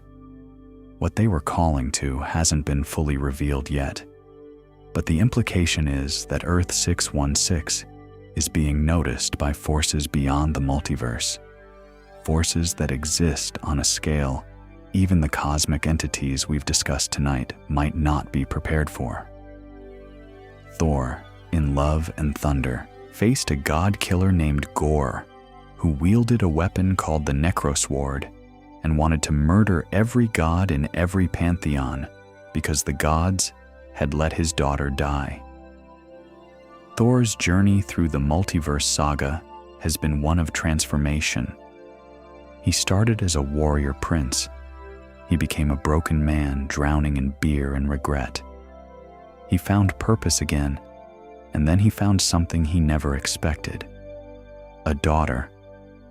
In the aftermath of his battle with Gorr, Thor adopted Gorr's daughter, Love, who had been resurrected by the power of eternity.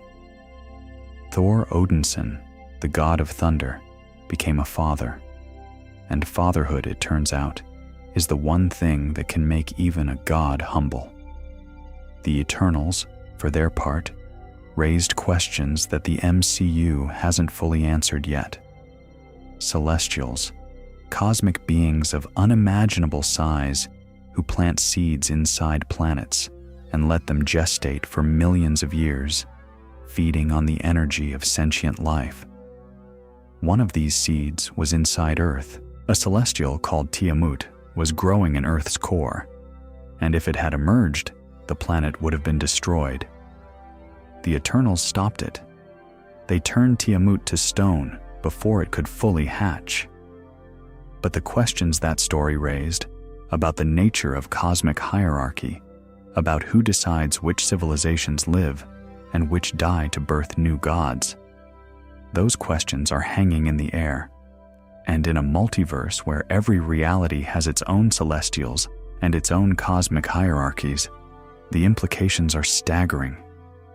All of these stories, every single one of them, is a tile in a larger mosaic. Standing close, each tile looks like its own isolated image. Step back far enough, and the picture emerges. The multiverse is the picture. Everything connects. Everything matters. And the convergence is coming. All right, we've covered a lot of ground. The quantum realm, Kang and his variants, What If and the Watcher, Deadpool and Wolverine holding a timeline together with their bare hands, Monica Rambeau stranded in another reality. And through all of it, the multiverse keeps expanding, keeps producing new threats, keeps testing the people who live in it. Let's keep going. There's a family we haven't met yet, from a universe we haven't visited, and their story is about to collide with everything we've been talking about. If you need to adjust your pillow or pull the blanket up or roll over, go ahead. The story isn't going anywhere. I'll be right here. The Fantastic Four are different from every other superhero team in the Marvel Universe, and the reason is simple. They're a family. Not a team that became like a family over time, like the Avengers or the Guardians of the Galaxy. They started as a family. 2 of them are married. 1 is the brother of the wife, and the 4th is the husband's best friend since college. They live together. They work together. They argue about dishes and baby names and who forgot to pick up groceries. And then they go fight a cosmic entity that eats planets. The Fantastic Four. First Steps takes us to Earth 828. Not Earth 616, which is the main MCU universe where the Avengers live and Thanos snapped and all of that happened. Earth 828 is a completely different reality, and it looks nothing like what we're used to. Earth 828 is retro-futuristic. It's the 1960s, but a version of the 1960s where technology advanced in directions that ours didn't. Flying cars aren't science fiction there. Space travel is routine. The architecture has that mid-century modern optimism to it, all clean lines and curved glass and chrome, like a World's Fair exhibit that actually came true. It's the kind of future that people in the real 1960s imagined they'd have, and on Earth 828, they actually got it. The Fantastic Four have been heroes in this world for 4 years. In 1960, Reed Richards, Sue Storm, Ben Grimm, and Johnny Storm went on a space mission. During the flight, they were bombarded by cosmic rays. When they came back, they were changed. Reed could stretch his body like rubber, extending his limbs to impossible lengths. Sue could turn invisible and project force fields of incredible strength. Johnny could engulf himself in flames and fly, and Ben, poor Ben, was transformed into a massive creature made of orange rock, superhumanly strong but no longer able to look like the man he used to be. They became the Fantastic Four: Reed Richards, Mr. Fantastic; Sue Storm, the Invisible Woman; Johnny Storm, the Human Torch; Ben Grimm, the Thing. They fought villains and saved their world and became beloved by the public. Reed's inventions pushed technology forward. Sue's diplomatic work through the Future Foundation led to international cooperation and even disarmament. They were celebrities, scientists, and heroes all at once. And Sue was pregnant. That detail is the emotional center of the entire film. Sue Storm is carrying the child of Reed Richards, and the pregnancy changes everything about the stakes. They're not just fighting to save the world anymore. They're fighting to protect their family, including the one member who hasn't been born yet. And then Galactus came.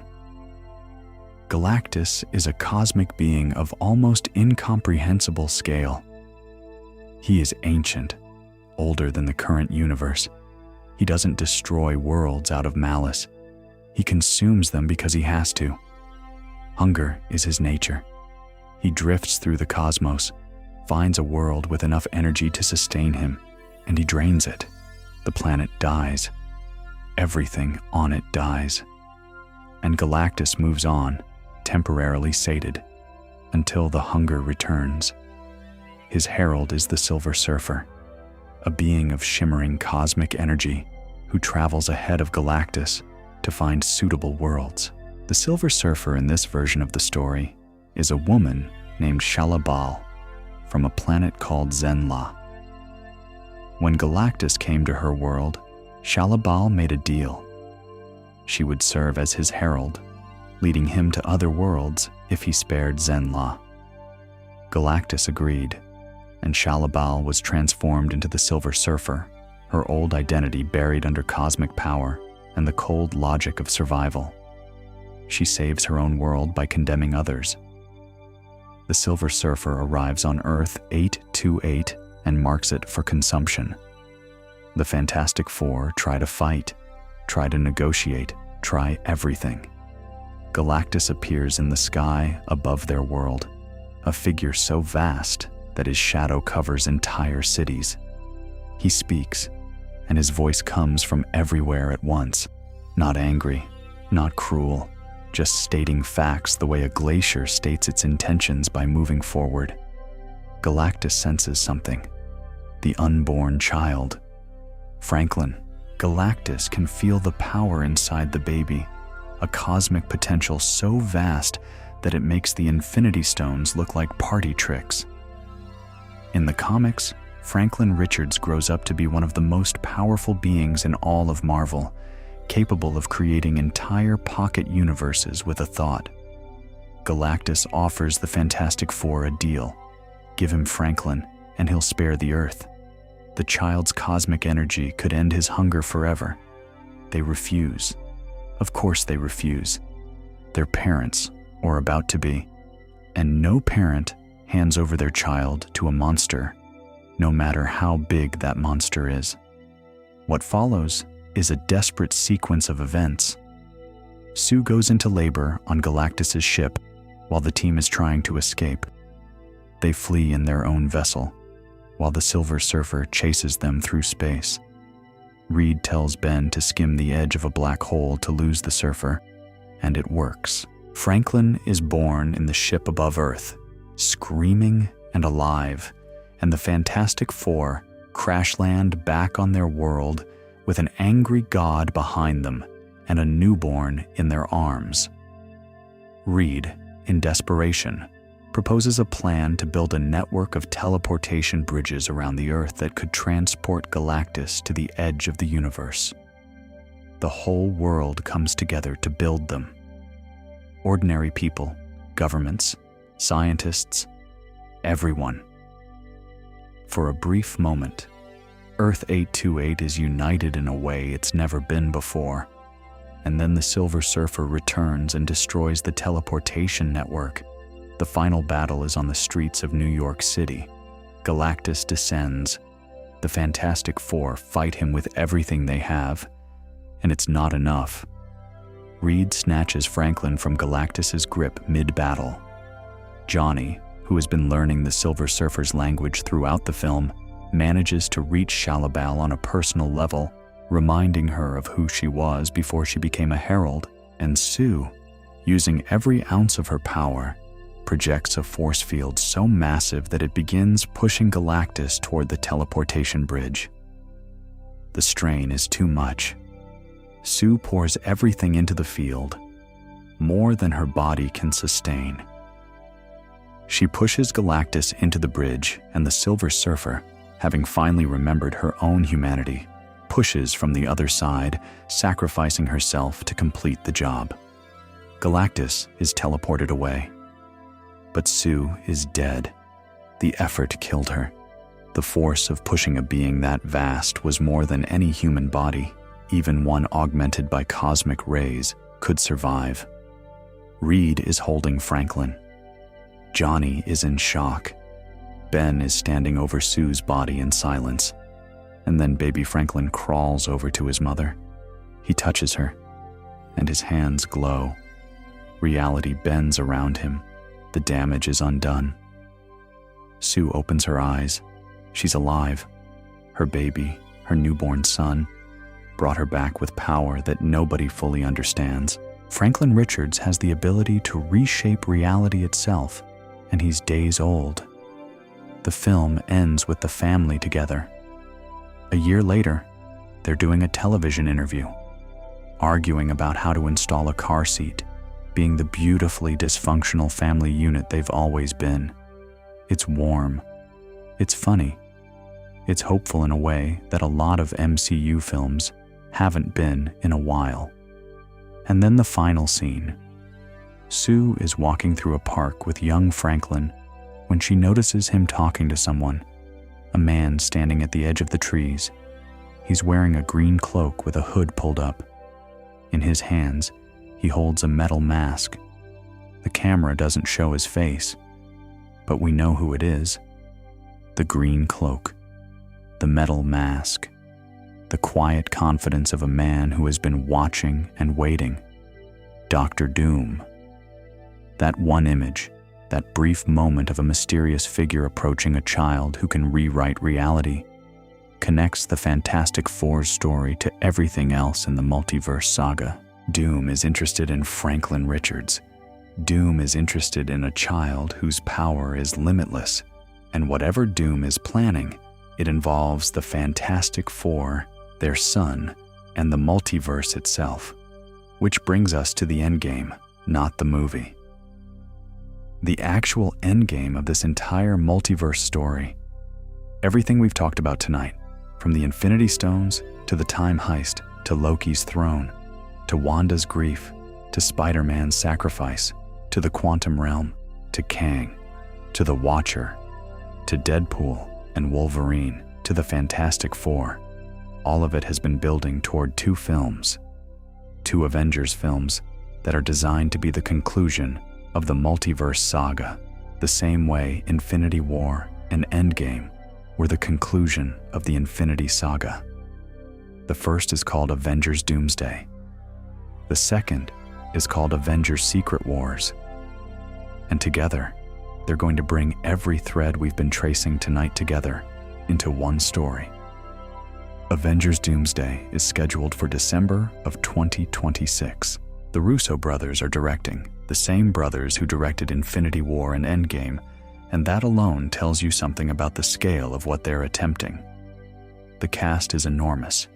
It includes the Fantastic Four, the Thunderbolts, the new Captain America, Shang-Chi, Black Panther, Namor, Thor, Loki, Doctor Strange, Ant-Man and the Wasp, and multiple X-Men characters from the old Fox films, including Patrick Stewart as Professor X and Ian McKellen as Magneto.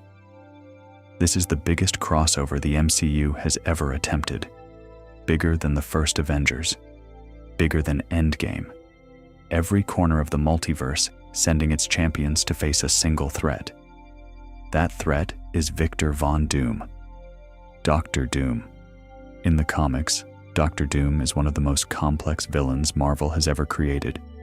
He's the ruler of a small European nation called Latveria. He's a genius. Potentially the smartest person on Earth, rivaling and possibly surpassing Reed Richards. He's a sorcerer, trained in dark magic, capable of things that blur the line between science and sorcery.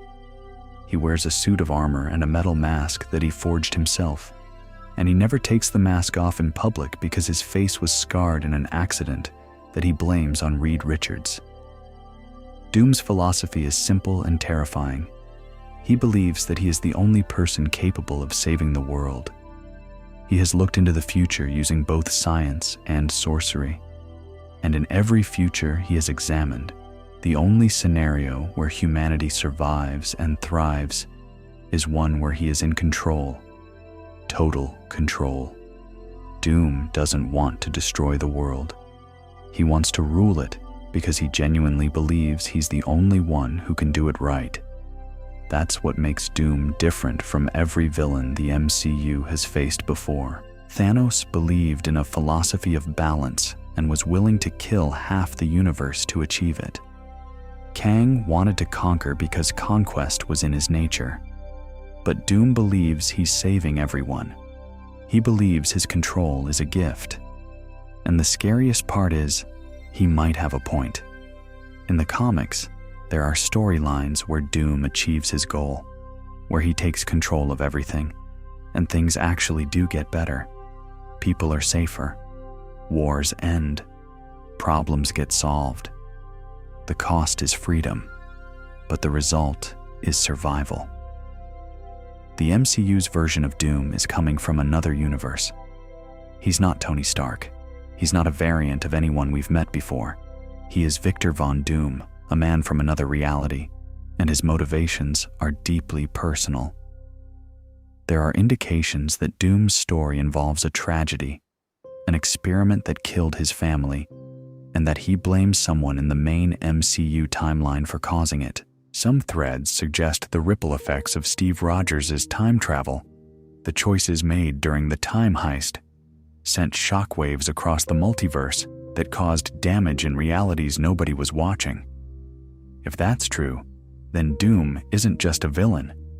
He's a victim, a man whose family was destroyed by the unintended consequences of the Avengers' actions, and who has decided that the only way to prevent it from ever happening again is to take control of reality itself.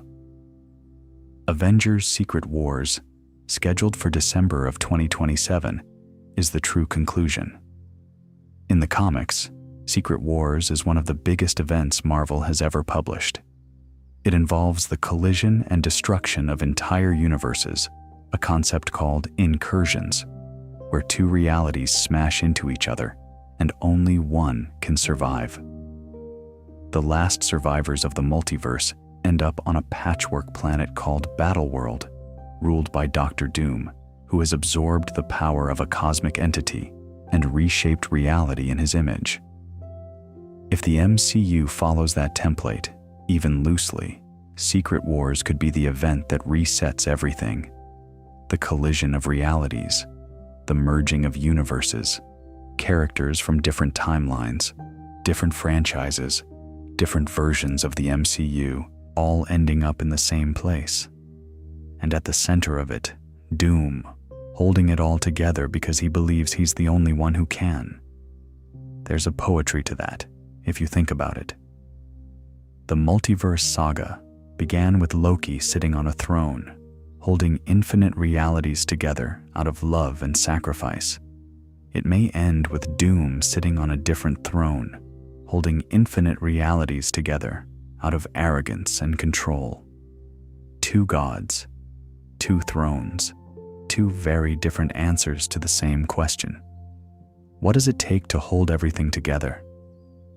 I want to sit with that question for a while, if you don't mind.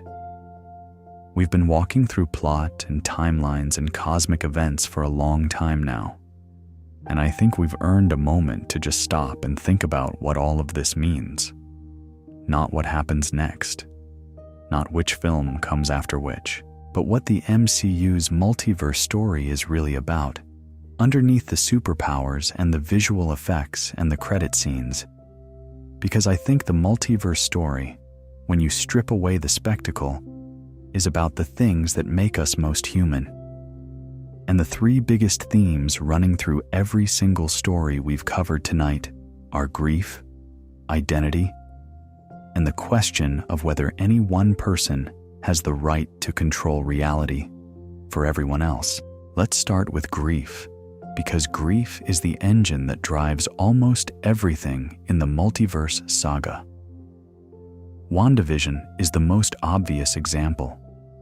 Wanda's entire arc is about a woman who lost the person she loved and used her power to create a world where that loss didn't happen.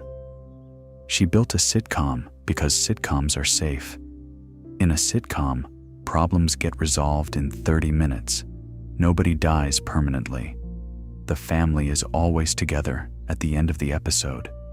Wanda's bubble over Westview wasn't just a display of power, it was a coping mechanism. It was a woman reaching for the one type of reality where pain always has a punchline and loss always has a resolution. But grief shows up everywhere in this story. Doctor Strange, in What If, destroys an entire universe because he can't accept the death of the woman he loves. He absorbs monsters and dark energy for centuries, becoming something inhuman, because the alternative is accepting that Christine is gone and he can't fix it. When he finally forces her back to life and reality collapses around him, that's not a superhero moment. That's the end point of grief taken to its absolute extreme. The universe itself couldn't contain that much refusal to let go. Peter Parker's story in No Way Home is grief too, even if it doesn't look like it at first. Peter isn't grieving a death at the start. He's grieving the loss of his normal life, his identity, his ability to be both Peter Parker and Spider-Man. And then Aunt May dies, and the grief becomes the literal kind, the kind that makes you want to kill the person responsible, the kind that makes you forget who you are. The other two Spider-Men who show up to stop Peter from killing the Goblin aren't just fellow heroes. They're grief counselors. They've been where he is. They've lost uncles and friends and years of their lives, and they know that killing the Goblin won't help. It won't fix anything. It'll just turn Peter into someone May wouldn't recognize. Even Loki's story is about grief, in a sideways kind of way. Loki is grieving the life he was supposed to have. He was raised believing he was Asgardian royalty, and then discovered he was adopted, a frost giant, a monster in the stories his people told children. His entire life was built on a lie, and every terrible thing Loki did, the invasion of New York, the attempts to conquer worlds, all of it was the thrashing of a man who didn't know who he really was and was too angry to stop and figure it out. The TVA stripped him of even that identity.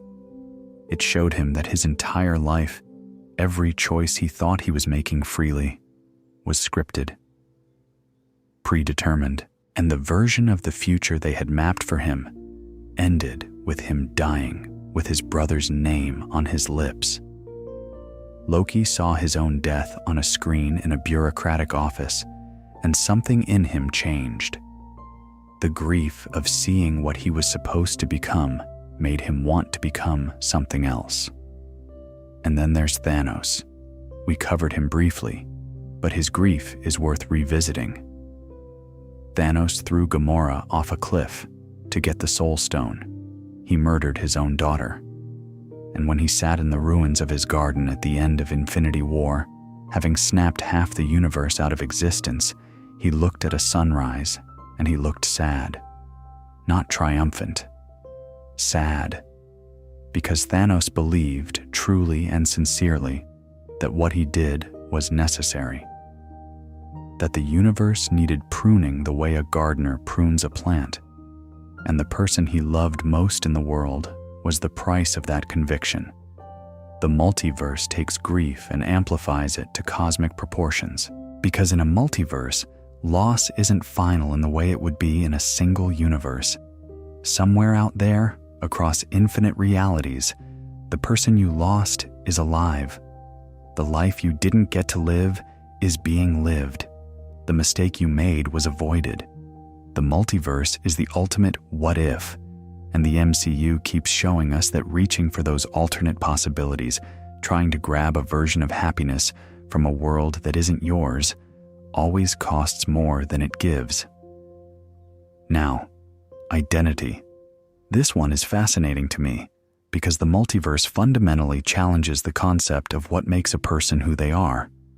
When Loki meets Sylvie, he's meeting another version of himself, a woman, not a man, raised differently, different experiences, different personality, different choices, and yet she's still Loki.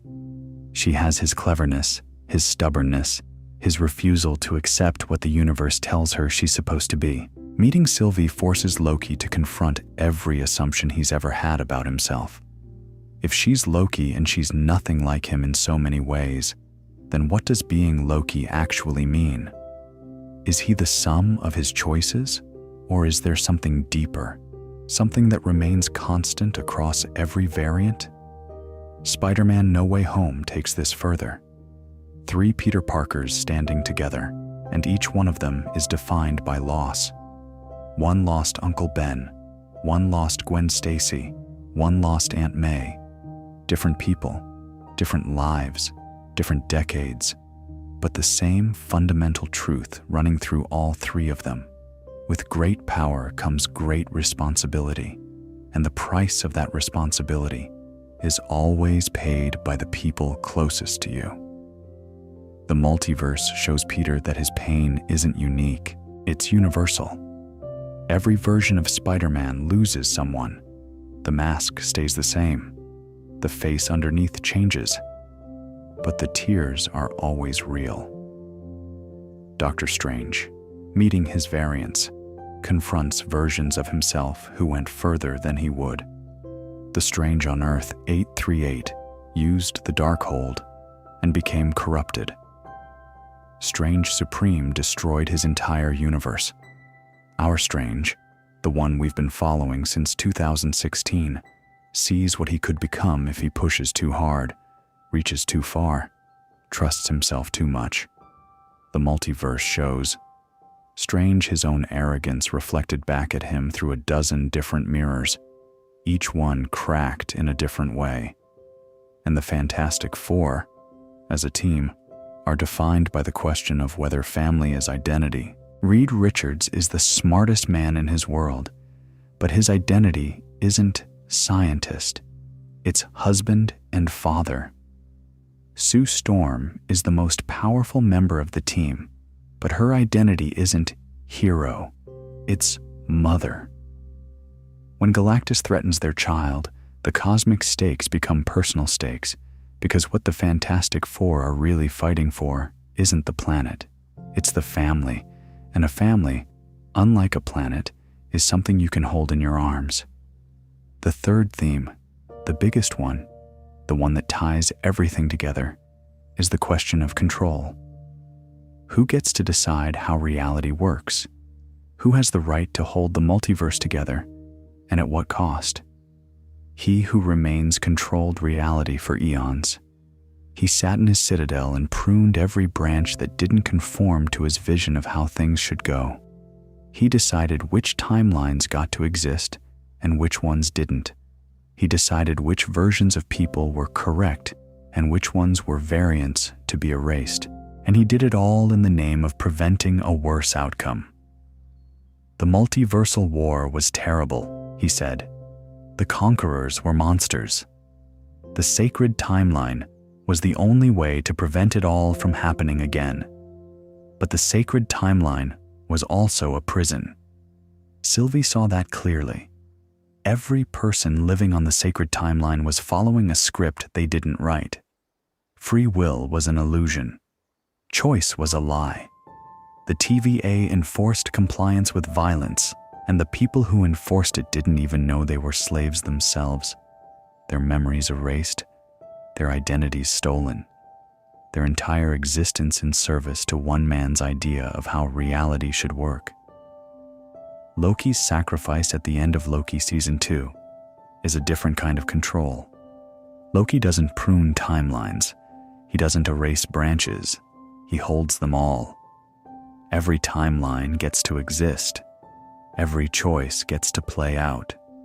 Every variant gets to live. The cost is that Loki bears the weight alone. Forever, it's control through service, not control through domination. Loki doesn't decide which stories matter. He just makes sure they all get to be told. Dr. Doom, based on everything we know about where the story is heading, represents yet another answer to the question of control. Doom wants to hold reality together, but on his terms. He wants to be the one who decides. He wants to reshape the multiverse into something that works the way he thinks it should, and he has the intelligence and the will to try. Where he who remains was a tired bureaucrat maintaining a system he'd inherited from his own past, and where Loki is a reluctant god holding things together out of love, Doom is an active architect. He doesn't want to maintain reality. He wants to redesign it. And the Avengers, the heroes who have to face all of this, represent the hardest answer of all. Nobody should control reality. Nobody should have that power. Not a well-intentioned god. Not a brilliant tyrant. Not even a council of heroes. Reality should be free, messy, uncontrolled, and unpredictable. People should be allowed to make their own choices, even bad ones. Timelines should be allowed to diverge, even into darkness. The alternative, letting one person decide the shape of infinity, is always worse than chaos. That's the argument. That's the philosophical core of the Multiverse Saga. Order versus freedom, control versus chaos, the safety of a single timeline versus the terrifying liberty of infinite ones. And neither side is entirely right. Neither side is entirely wrong. The sacred timeline was tyranny, but it prevented the multiversal war. The free multiverse is beautiful, but it produces Kang, Variance, and incursions and threats that nobody can predict or control. The MCU doesn't give us easy answers. It gives us characters who each believe something different, who act on those beliefs with everything they have, and who suffer the consequences of being right and wrong at the same time. That's what makes it more than a superhero story. That's what makes it a story about us. I want to take a moment here to talk about something that the reference material for this kind of sleep content doesn't usually include, but I think matters. I want to talk about what the multiverse means for the audience, for us, for the people watching these films. The idea that there are infinite versions of you, living infinite lives, making infinite choices, is not just a sci-fi concept. It's a deeply emotional one. We all carry roads not taken. We all wonder what would have happened if we'd said yes instead of no, turned left instead of right, stayed instead of leaving. The multiverse takes that private interior experience and makes it literal. Somewhere out there, there's a version of you who made the other choice. They're living the life you didn't. The MCU's multiverse stories keep telling us that reaching for those alternate lives is dangerous, that trying to grab the road not taken from a parallel world always costs you something in this one. Wanda lost herself. Peter lost his identity. Strange almost lost his soul. The message, if there is one, is that the life you're living right now, with all its imperfections and missed opportunities and roads not taken, is the one that matters, not because it's the best possible version, but because it's yours. The choices you made, the consequences you carry, the people you love in this timeline, they're real. They matter. And no amount of multiverse hopping will replace the weight and meaning of a life that's actually been lived. There's something comforting about that, honestly. In a world where we're constantly comparing ourselves to idealized versions of other people's lives, the multiverse says, yes, there are infinite possibilities, and yes, some of them are better, and some of them are worse, and none of them are you. You're here, in this moment. Reading these words or listening to this voice or drifting off to sleep in your room, and that's enough. Now, let me also take a moment to acknowledge something about this saga that doesn't always get said. The Multiverse Saga has been messy. I'm not going to pretend otherwise. The Infinity Saga had a cleaner structure, a more obvious through line. You could watch every film in that saga and feel the arc building toward Thanos. Each movie was a step on a staircase, and at the top was Infinity War and Endgame. The Multiverse Saga hasn't always felt that way. Phase 4 in particular was sprawling. There were a lot of projects that felt disconnected from each other. Viewers who were used to the tight interconnectedness of the Infinity Saga sometimes felt lost, unsure of where things were headed or why a particular story mattered in the bigger picture. WandaVision was brilliant, but felt standalone. Moon Knight barely connected to anything. She-Hulk was tonally different from everything around it. Eternals raised massive cosmic questions and then seemingly dropped them. Some of that was intentional. After the Infinity Saga, Marvel was expanding its storytelling palette, trying new tones and genres, introducing characters who would matter later, even if they didn't seem critical at the moment. Some of it was the growing pains of producing an enormous volume of content across both film and television for the first time. But with the arrival of Loki Season 2, the Fantastic Four, and the trajectory toward Doomsday and Secret Wars, The threads are pulling together, the picture is forming, and when you lay out the whole thing the way we've been doing tonight, from the time heist to Loki's throne, to Wanda's hex, to Spider-Man's erasure, to the Fantastic Four's encounter with Doom, there is a through line. It's been there all along. It's just that the multiverse is bigger than the Infinity Saga, and bigger stories take longer to reveal their shape. I think the Multiverse Saga is going to be one of those stories that looks better in hindsight than it did in the moment.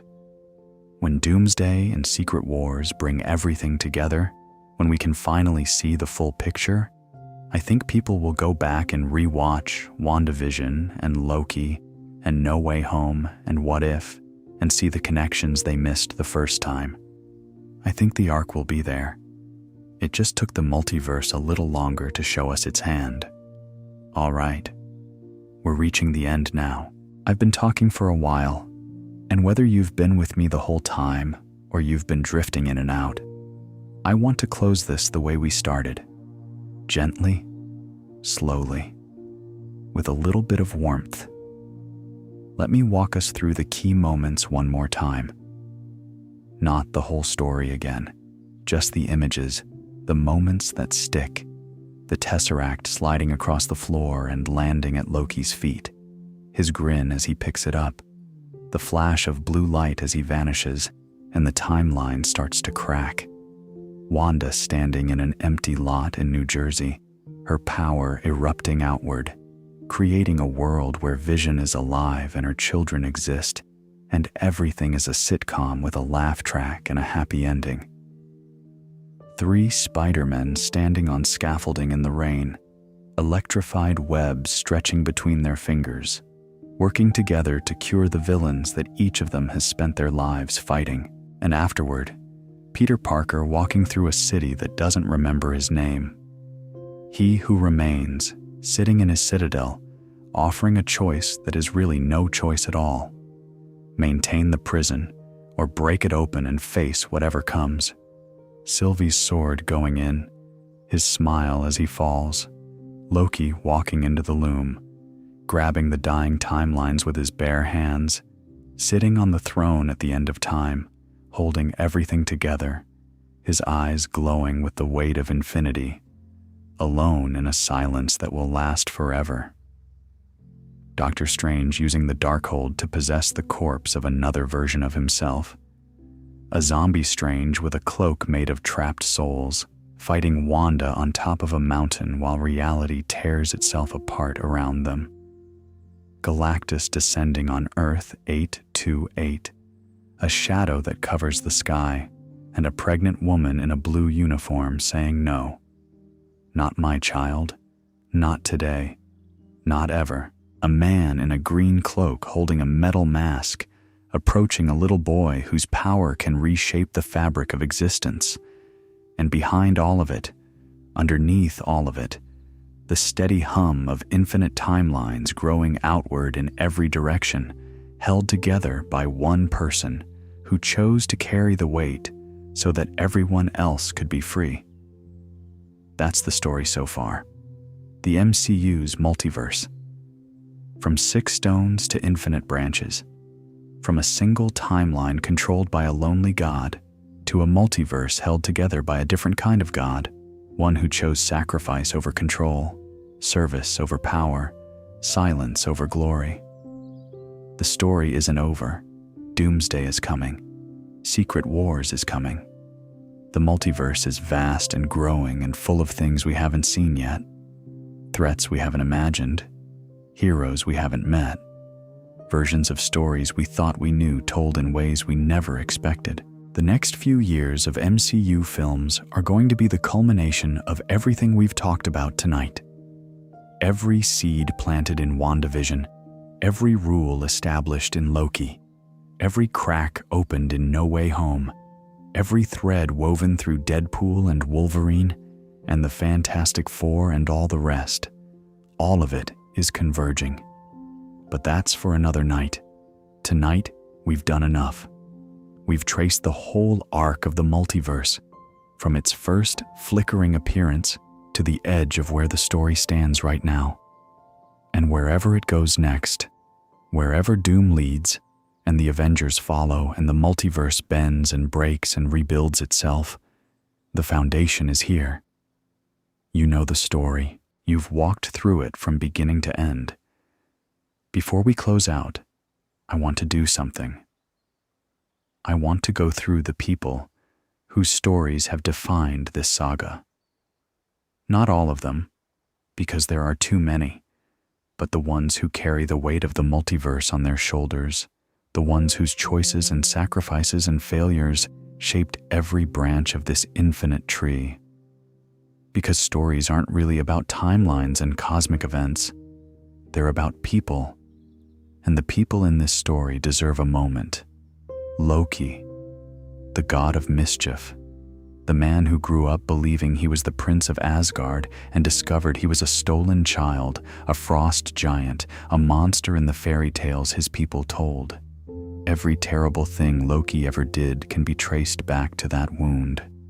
He tried to conquer Earth because he needed to prove he was worthy. He betrayed his brother because he couldn't stand being second best. He manipulated everyone around him because manipulation was the only power that felt reliably his. And then the TVA showed him a video of his own life, including his death, and something cracked open inside him. Not the arrogant crack of a man who's been exposed, but the quiet crack of a man who finally sees himself clearly. Loki's journey from villain to anti-hero to the literal savior of the multiverse is one of the longest and most earned character arcs in all of film. 12 years, from the villain in the first Avengers to the god holding every timeline together in silence. Tom Hiddleston played that entire journey with a precision and emotional depth that made you believe a 1,000-year-old alien trickster could break your heart. And he did. Over and over again. Wanda Maximoff, the Scarlet Witch, the woman whose grief could rewrite the rules of reality. Wanda lost everything. She lost her parents to a bomb. She lost her brother to a bullet. She lost Vision to a mad titan who ripped the thing she loved most out of the person she loved most. And after all of that, after surviving the snap and coming back and fighting in the biggest battle in the history of the universe, she went to claim the body of the man she loved and was told no. The audacity of that. The cruelty of a world that asked her to sacrifice everything and then wouldn't even let her say goodbye. What Wanda did in Westview was wrong. The people she trapped and controlled were real, and their suffering was real. What she did in Multiverse of Madness was worse. She killed heroes. She hunted a child. She let the Darkhold turn her into something monstrous. But understanding why she did it, understanding the depth of the grief that drove her, doesn't excuse her actions. It explains them. And the MCU was brave enough to take one of its most beloved heroes and let her become a villain, not because she was evil, but because she was broken and powerful, and nobody was there to help her put the pieces back together. Elizabeth Olsen gave a performance across WandaVision and Multiverse of Madness that deserved every award television and film have to offer. The scene where she says goodbye to Vision in the shrinking hex, the scene where she sees her children afraid of her on Earth 838, those moments required an actor who could hold contradictions in her face, love and horror, power and helplessness, the desire to protect and the capacity to destroy. Olsen held all of it, and she made you feel every piece. Peter Parker, Spider-Man, the kid from Queens who just wanted to be a friendly neighborhood hero and kept getting pulled into situations that were way, way above his pay grade. Peter's story in the Multiverse Saga is about the cost of goodness. Every good thing Peter does costs him something. He tries to cure the villains instead of sending them back to die, and it costs him his aunt. He tries to fix the multiverse spell, and it costs him his identity. By the end of No Way Home, Peter Parker has been erased from the world's memory. He's sitting alone in a studio apartment, making a new suit from scratch, with nobody left who knows his name, and he's still Spider-Man. That's the part that gets me. He lost everything, and he puts the mask back on. He swings through the city, and he helps people, and nobody thanks him because nobody knows who he is. That's not just heroism. That's a kind of faith. A belief that doing the right thing matters even when nobody's watching, even when the cost is unbearable, even when the world has taken every reason you had to keep going and stripped them away one by one. Tom Holland played Peter Parker's journey from an eager kid in a Stark Tech suit to a young man standing alone in a cold apartment with a devastating understatement that made every emotion land harder.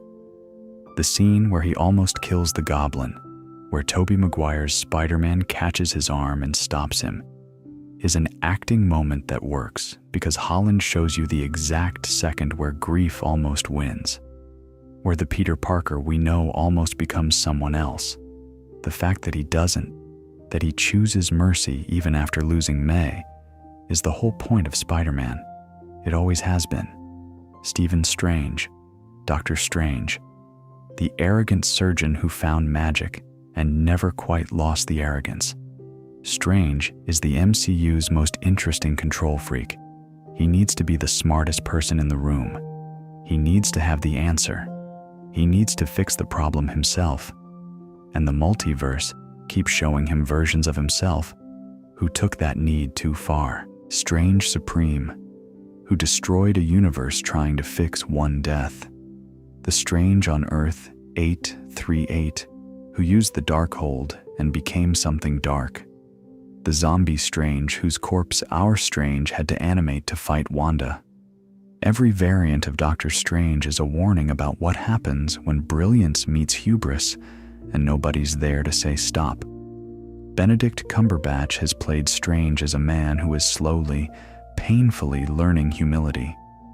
Each film strips away another layer of certainty. In the first Doctor Strange, he learns he's not the center of the universe. In Infinity War, he learns that victory requires sacrifice he can't control. In No Way Home, he learns that his magic has limits and consequences. In Multiverse of Madness, he learns that the thing he fears most isn't a villain. It's himself, the Fantastic Four. Reed, Sue, Johnny, and Ben. The family.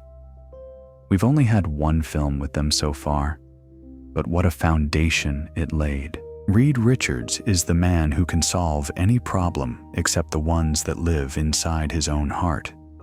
He can stretch across a room, but he can't always bridge the distance between himself and the people he loves.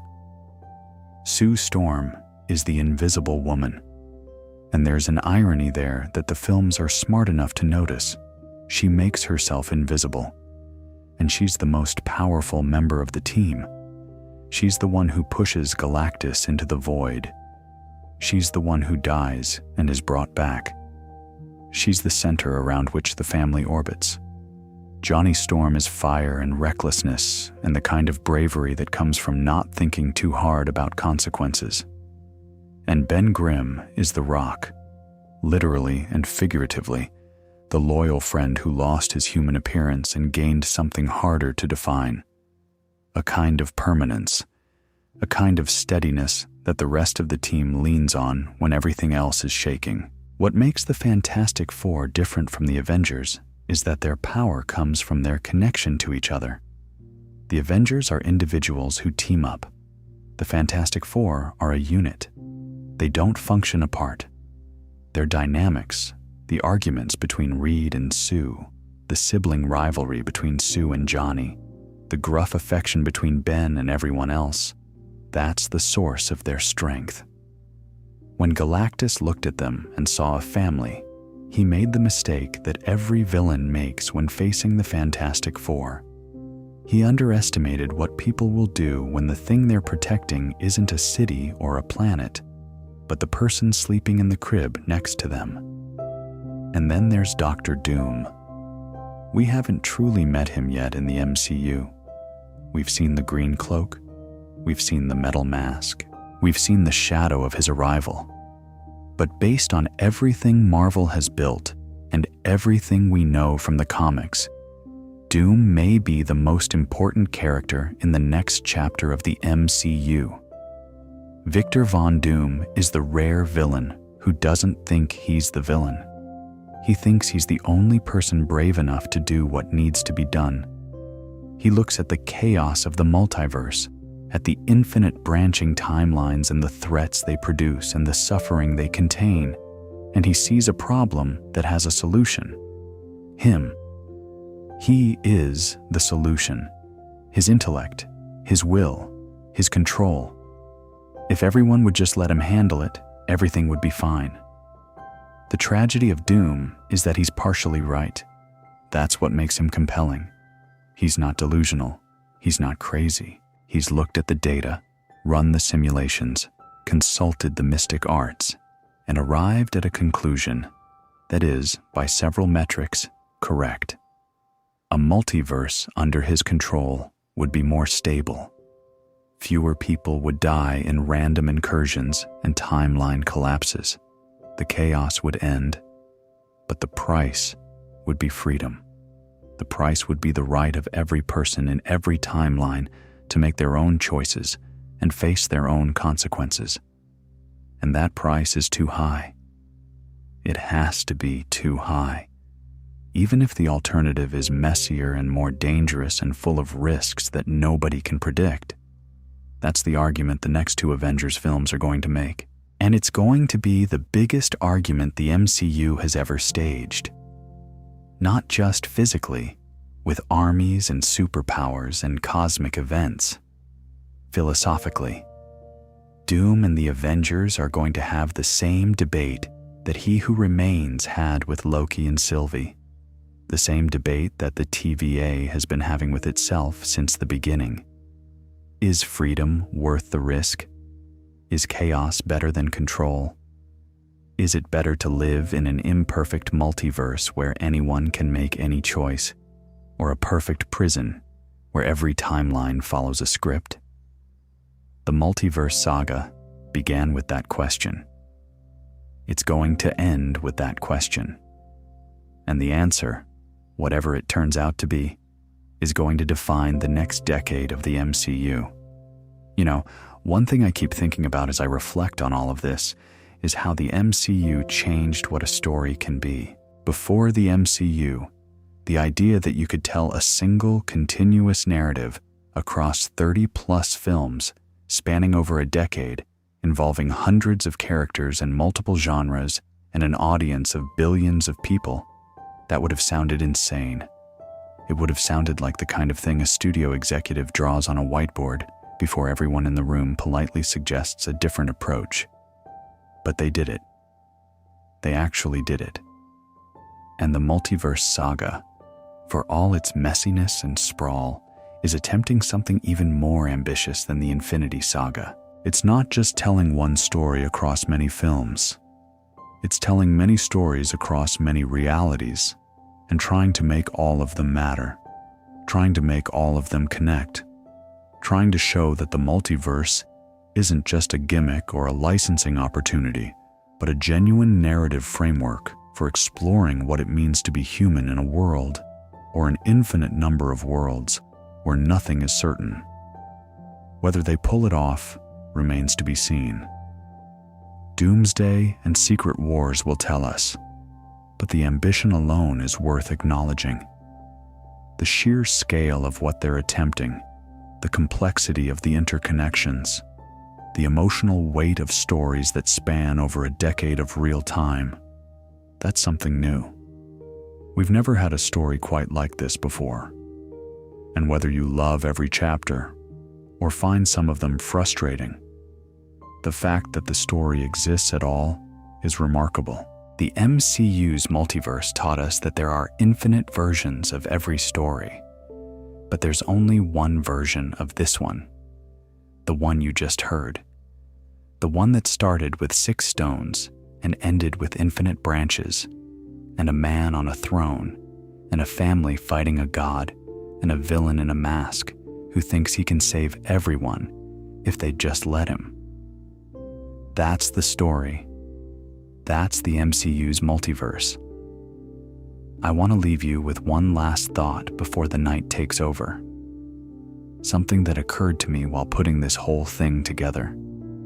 The MCU started in 2008 with a man in a cave, Tony Stark, kidnapped by terrorists, building a suit of armor out of scraps to survive. That's where it all began. One man, one room, one impossible act of creation under pressure. And now, 17 years later, the story has expanded to include infinite realities, cosmic beings, temporal bureaucracies, the death and rebirth of the concept of free will itself, and the question of whether reality should have a ruler or whether it should be allowed to be wild and free and dangerous. That's an absurd amount of narrative growth. From a cave in Afghanistan to the multiverse. From one suit of armor to a god holding infinite timelines in his hands. And the beautiful thing is that the human element, the emotional core, never changed. It was always about people. People who love imperfectly. People who grieve too hard and reach too far and make choices they can't take back.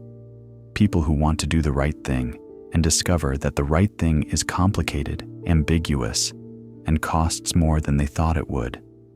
Tony Stark built a suit to protect himself. Wanda Maximoff built a sitcom to protect herself from grief. Loki built a throne to protect every version of everyone forever. Peter Parker gave up his identity to protect the people he loves.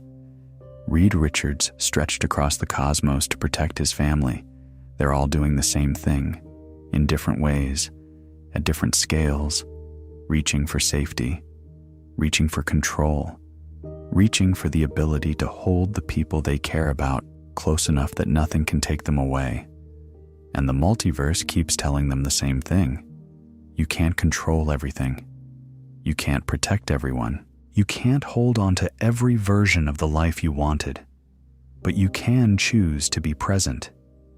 You can choose to be kind.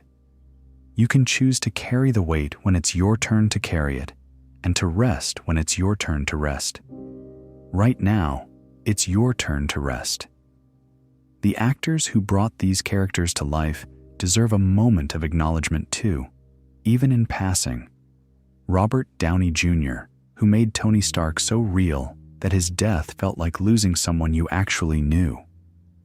Tom Hiddleston, who took a villain and turned him into the most tragic hero in the franchise.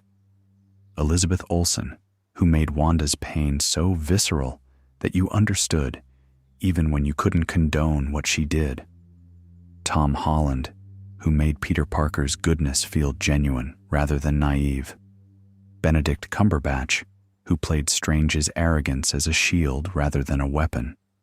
Pedro Pascal, Vanessa Kirby, Eben Moss-Backrack, and Joseph Quinn, who made the Fantastic Four feel like a real family in the span of a single film. And everyone else, the hundreds of actors and artists and writers and designers who spent years building this thing, brick by brick, universe by universe, until it became something that had never existed before. A story told across dozens of films and series, spanning nearly 2 decades, watched by billions of people in every country on Earth.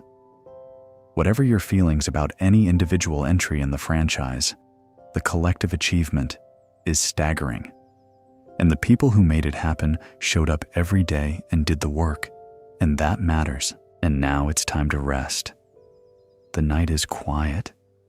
Somewhere, in some version of reality, Loki is sitting on his throne, holding infinite timelines in his hands, keeping them alive, keeping them safe.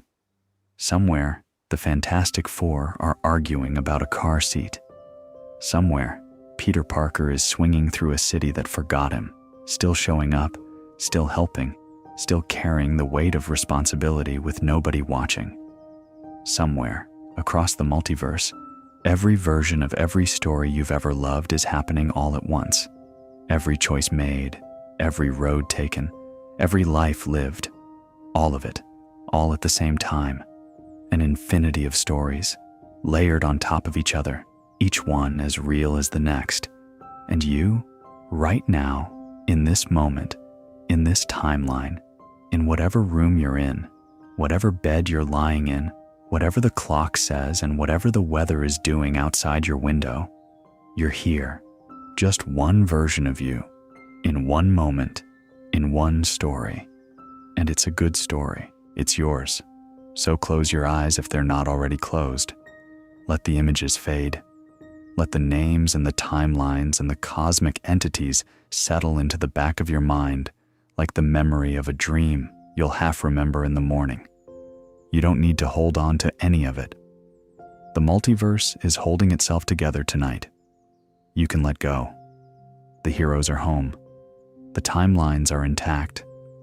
And somewhere, sitting on a throne at the end of time, a god who used to be a trickster is holding it all together, just for you. Just so your little corner of infinity can be quiet and warm and safe for one more night. Sweet dreams.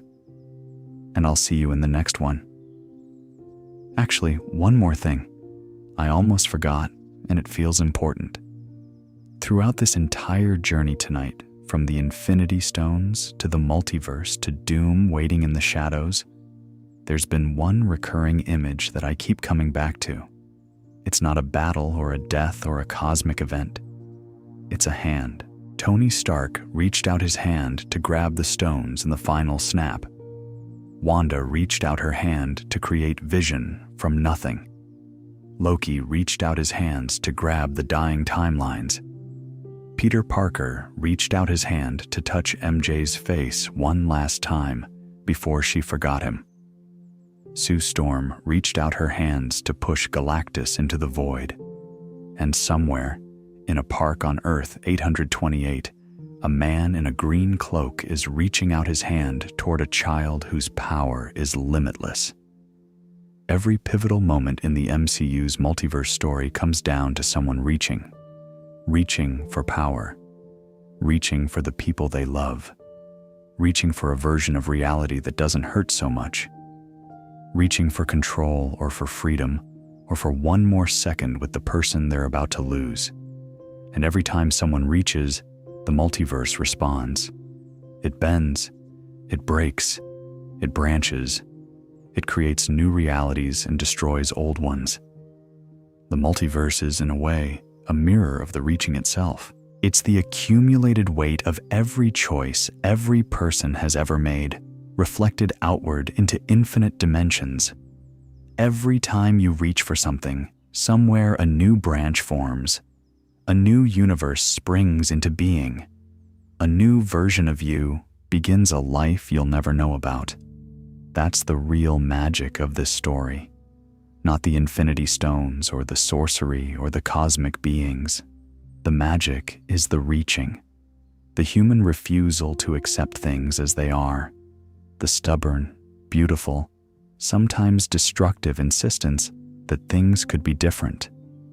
That there must be a way. That we haven't tried everything yet. The multiverse is the shape of that refusal, given form. And tonight, as you drift off, as the story settles into the quiet part of your mind, where memories and dreams blur together, I hope you reach for something good. I hope you reach for rest, for peace, for the warm weight of a blanket and the slow rhythm of your own breathing. I hope you reach for sleep the way Loki reached for the timelines, with both hands, with everything you have, trusting that whatever happens next will be there when you wake up.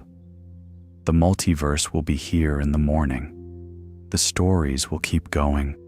New films will come out. New heroes will rise.